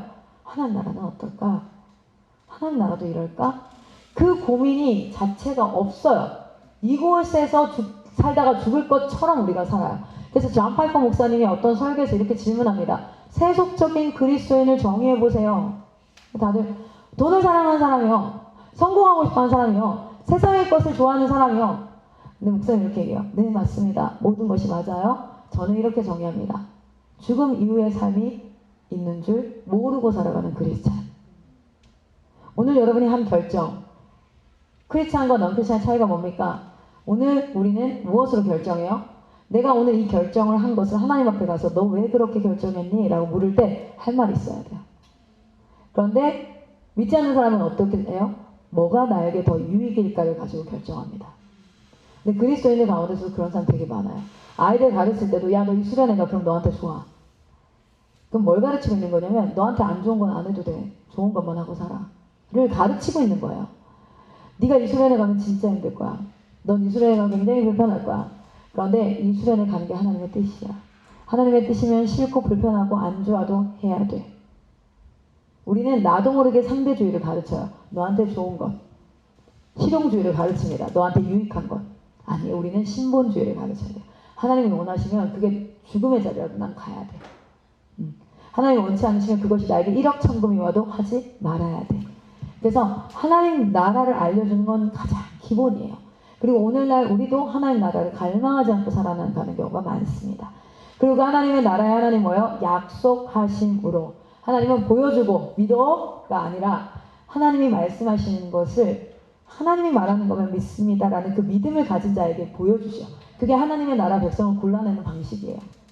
하나님 나라 백성이라는 걸 어떻게 확인하겠어요? 다 보여주면 다 믿지. 아까 얘기했잖아요. 예수님이 설교할 때 여러분 천국 지옥 딱 보여주면 다 믿지.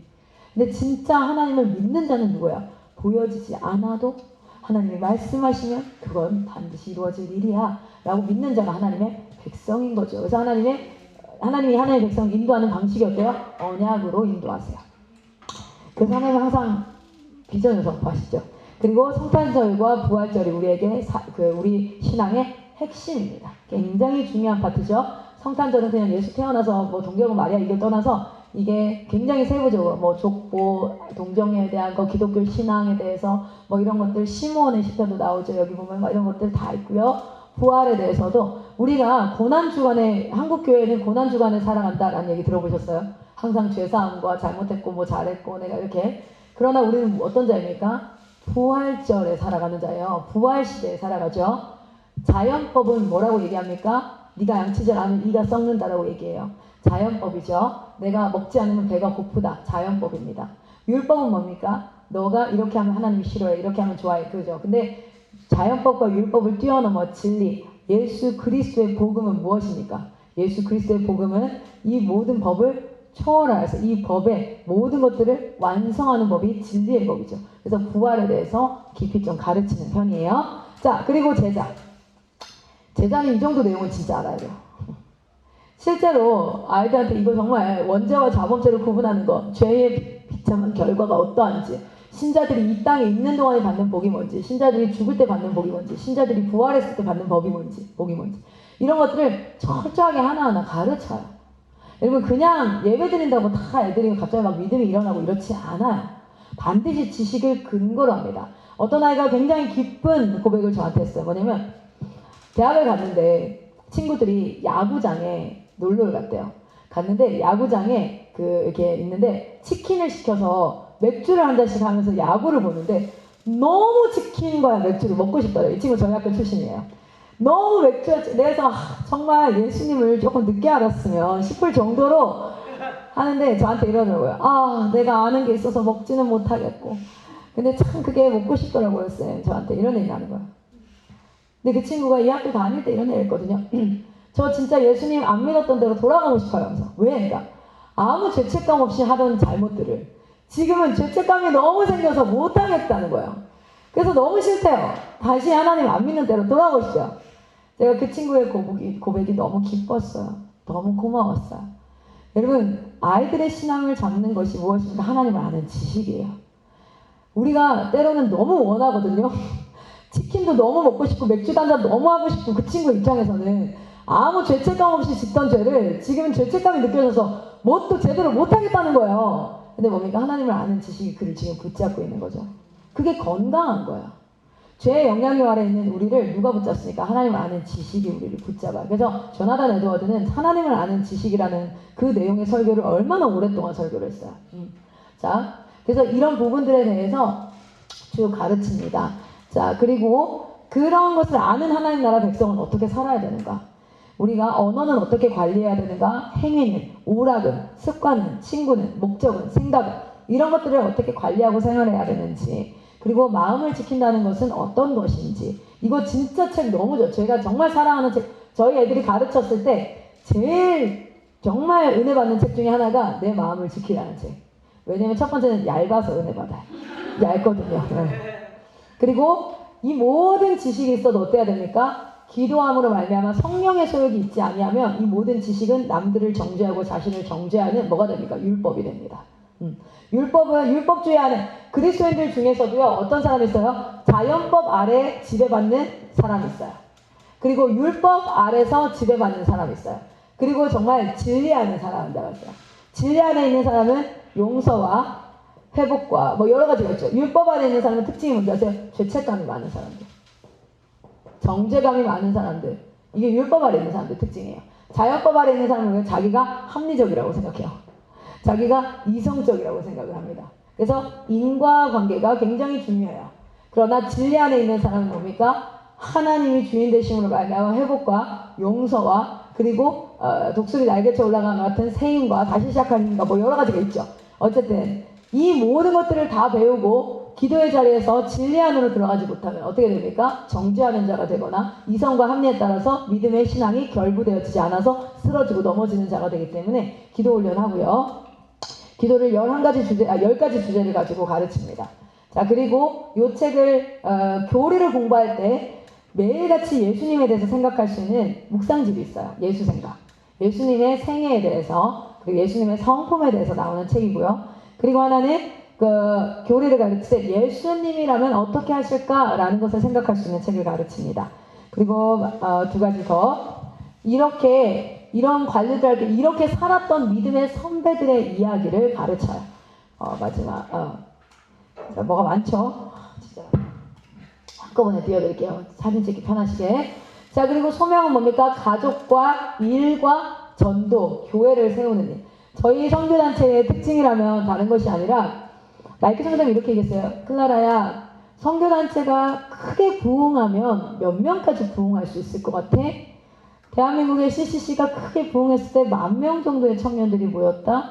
인터컵도 그렇고 뭐 10만 명 뭐 그렇게 할 수는 있겠지. 근데 클라라야, 선교단체 하나가 크게 부흥해봤자 감당할 수 있는 인원은 많지 않아. 10,000명 하면 우리는 커 보이지만 60억 인구가 어디 10,000명은 작잖아. 그러면 우리의 에너지를 우리 선교단체가 성장하는 데 말고 이 선교단체가 지역교회가 부흥할 수 있도록 돕는 곳이 되면 우리는 어떤 부흥을 보게 될까? 10,000명이 아닐 거야. 10만 명이 아닐 거야. 100만 성도들이 일어나는 일들을 꿈꾸게 될 거야. 우리 큰 물에서 놀자. 우리가 우리 선교단체 잘 키우는 거 말고 지역교회가 다음 세대, 청년 세대, 부모 세대 여기를 잘 사역할 수 있는 컨텐츠를 개발하고 그것들을 제공하는 팀이 됐으면 좋겠어. 처음에는 싫었어요. 왜냐면 개발하고 하는 것이 쉽지 않았거든요.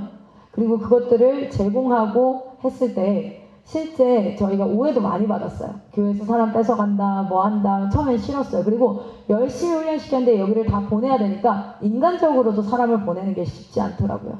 근데 이거는 하나님이 하신 일이기 때문에 하나님이 저의 마음도 하나님은 인격적으로 저를 항상 대해 주셨어요. 먼저는 알게 하셨고요. 마이크 성사를 통해서 클라라야 난 그거 하고 싶어 라는 것을 알게 해주셨어요. 그런데 너 내가 얘기했는데 왜 즉각 순종 안 돼? 라고 다그치지 않으셨어요.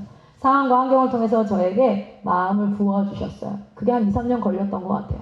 그리고 그 사이에도 하나님은 저에게 성경을 통해서 리더에게 순종하는 법을 가르치셨기 때문에 제가 풀리하게 그 비전에 동참되지 않았지만 마이크 선교사님이 이 책 만들어서 저 교회에 줘야 돼 하면 그거 만들어서 드렸어요.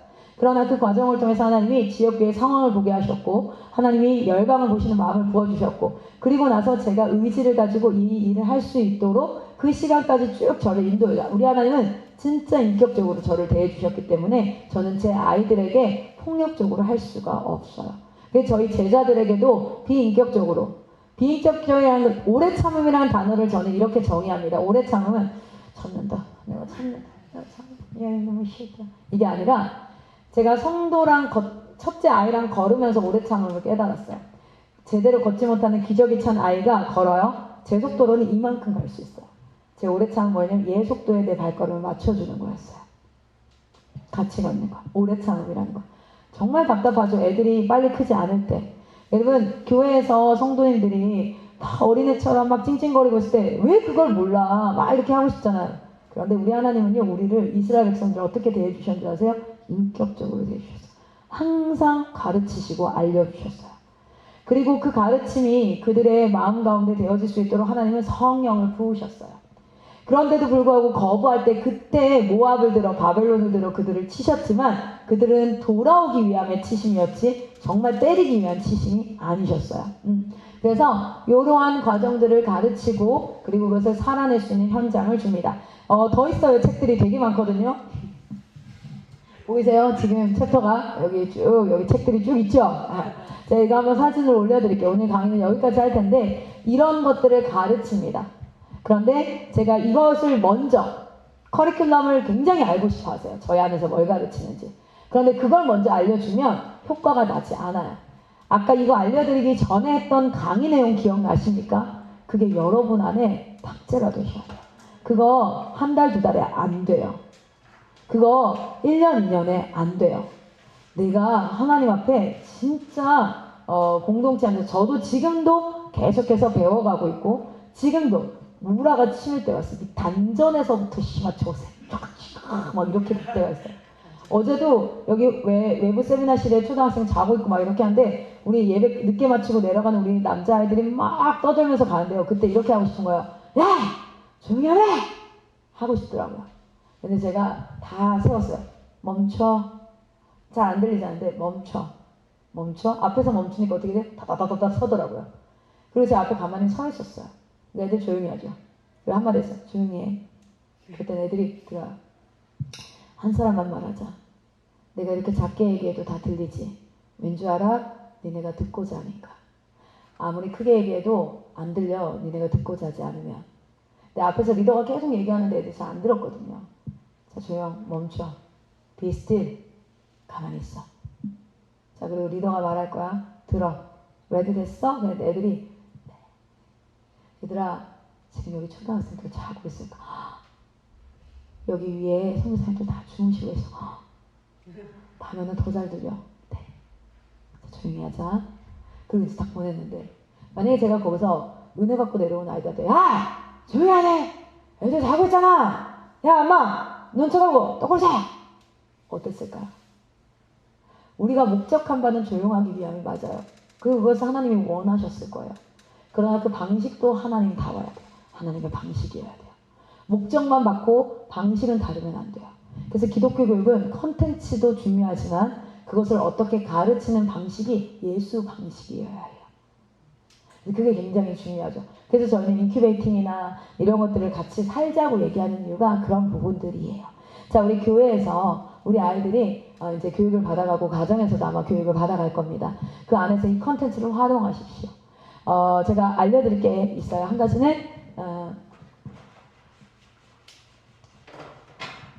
아우 아파라.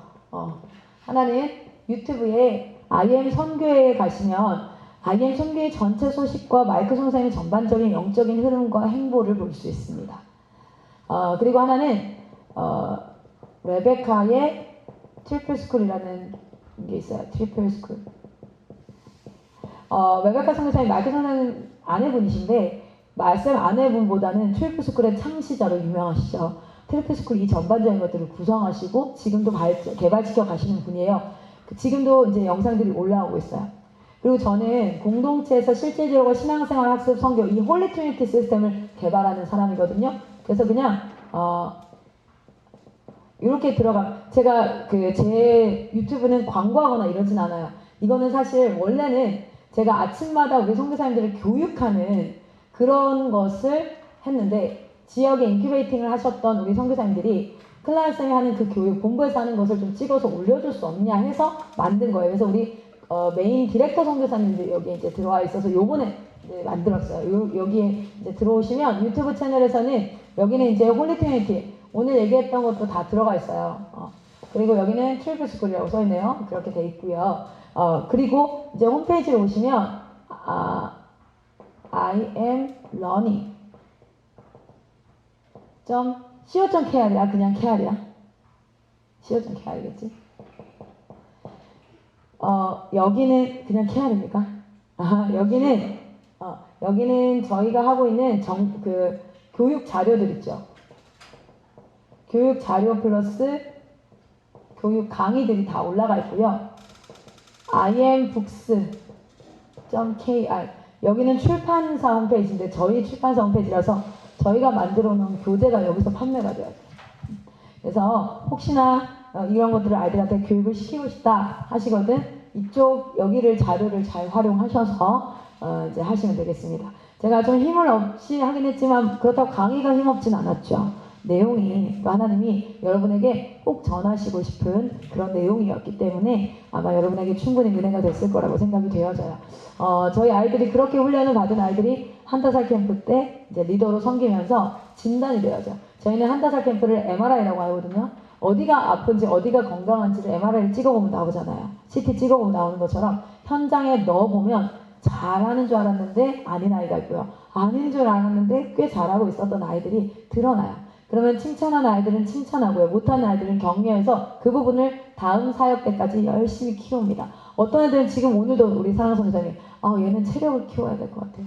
마음도 있고 하고자 하는데 체력이 안 되니까 두통이 와서 도저히 견디질 못하네요. 이런 친구들은 어떻게 해야 돼요? 이거 체력을 키우고요. 어떤 아이들 마음이 약해서 누가 조금만 인상 쓰고 있으면 말을 잘 못하고 눌려. 그런 애는 뭐예요? 담력을 키워야 되고. 어떤 애들은 열정도 있고 막 에너지도 있고 잘하는데 하나님에 대해서 아는 게 하나도 없어요. 걔네들은 그걸 알아야 되고 또 어떤 애들은 다 잘하는데 욱하는 승질이 있어요. 그러면 걔네 인내를 배워야 되고 이런 것들이 쭉 진단이 되어지는 게 사역 현장입니다.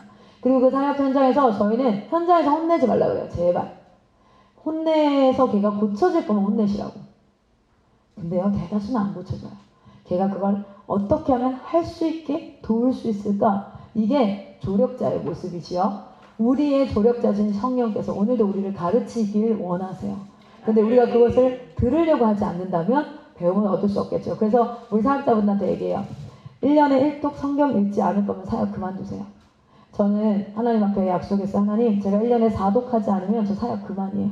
왜냐면 하나님 말씀하지 아니하시면 저는 할 수 없기 때문에. 이거 진짜 쉬운 말 아니거든요. 1년에 4독 하려면요 하루에 40분에서 1시간 읽어야 돼요. 1.7배속 8배속으로 해도 25분에서 30분을 말씀을 읽어야 돼요. 제가 그것을 하나님 앞에 결단드려요. 왜냐면 저는 믿을 게 아무것도 없어요. 제가 학력 있는 것도 아니고 지식 있는 것도 아니고 하나님밖에 없어요. 그리고 제가 그래서 우리 사역자들한테 우리는 아침에 예배로 시작하는 걸 멈추는 순간 우리는 사역 그만이다. 그때부터 사역하는 건 정말 위험한 거라고. 여러분의 자녀가 지금 교통사고가 나서 응급수술대 위에 섰는데 그 의사가 의대에 6년 내내 술 처먹고 시험 겨우겨우 통과하고 인턴 생활 내내 땡자땡자 피우고 하면서 진짜 하나도 배우지 않은 걔가 딱 메스를 들고 있다는 사실을 알았어요. 여러분 맡길 수 있겠어요? 이거는 영적으로 우리가 교사 된다는 건 하나의 생명을 살릴 수도 있고 죽일 수도 있는 자리. 부모와 교사는 그런 자리예요. 근데 그런 자리에 우리가 넣어놓고 너 실력 없지라는 걸 알려주기 위함이 아니라 하나님 이렇게 얘기하시는 거야. 네가 메스를 든 그 손 내가 붙잡는 순간 내가 붙잡는 순간 너는 최고의 명의가 되는 거야. 그래서 우리는 하나님 앞에 납작 엎드려 주님 앞에 구하는 수밖에 없겠지요. 그래서 우리가 자녀를 양육할 때에도 저는 저희 학생을 때려본 적이 없습니다. 막 손으로 막 뺨을 때린다든지 머리통을 때린다든지 이런 적이 없어요. 그런데 제가 저희 둘째 아이는요 머리통을 손으로 때렸었어요. 그때 깨달았어요. 내가 내 바운더리라고 생각하는 이곳에서는 내 진짜 모습이 나오는구나. 남편한테 도움을 요청했어요. 내가 지금 분노를 이기지 못하겠다. 도와달라고. 이랬다가 우리 아이 망칠 것 같다고. 여러분 이거는 굉장히 중요한 사역이에요. 자녀 양육과 그리고 교회에서 다음 세대를 양육하는 것. 여러분 안에 하나님의 도우심이 있기를 소망합니다. 이 컨텐츠가 아무리 좋아도 하나님이 도우시지 않으면 안 되니까 우리 시간 잠깐만 기도하고 마치겠습니다.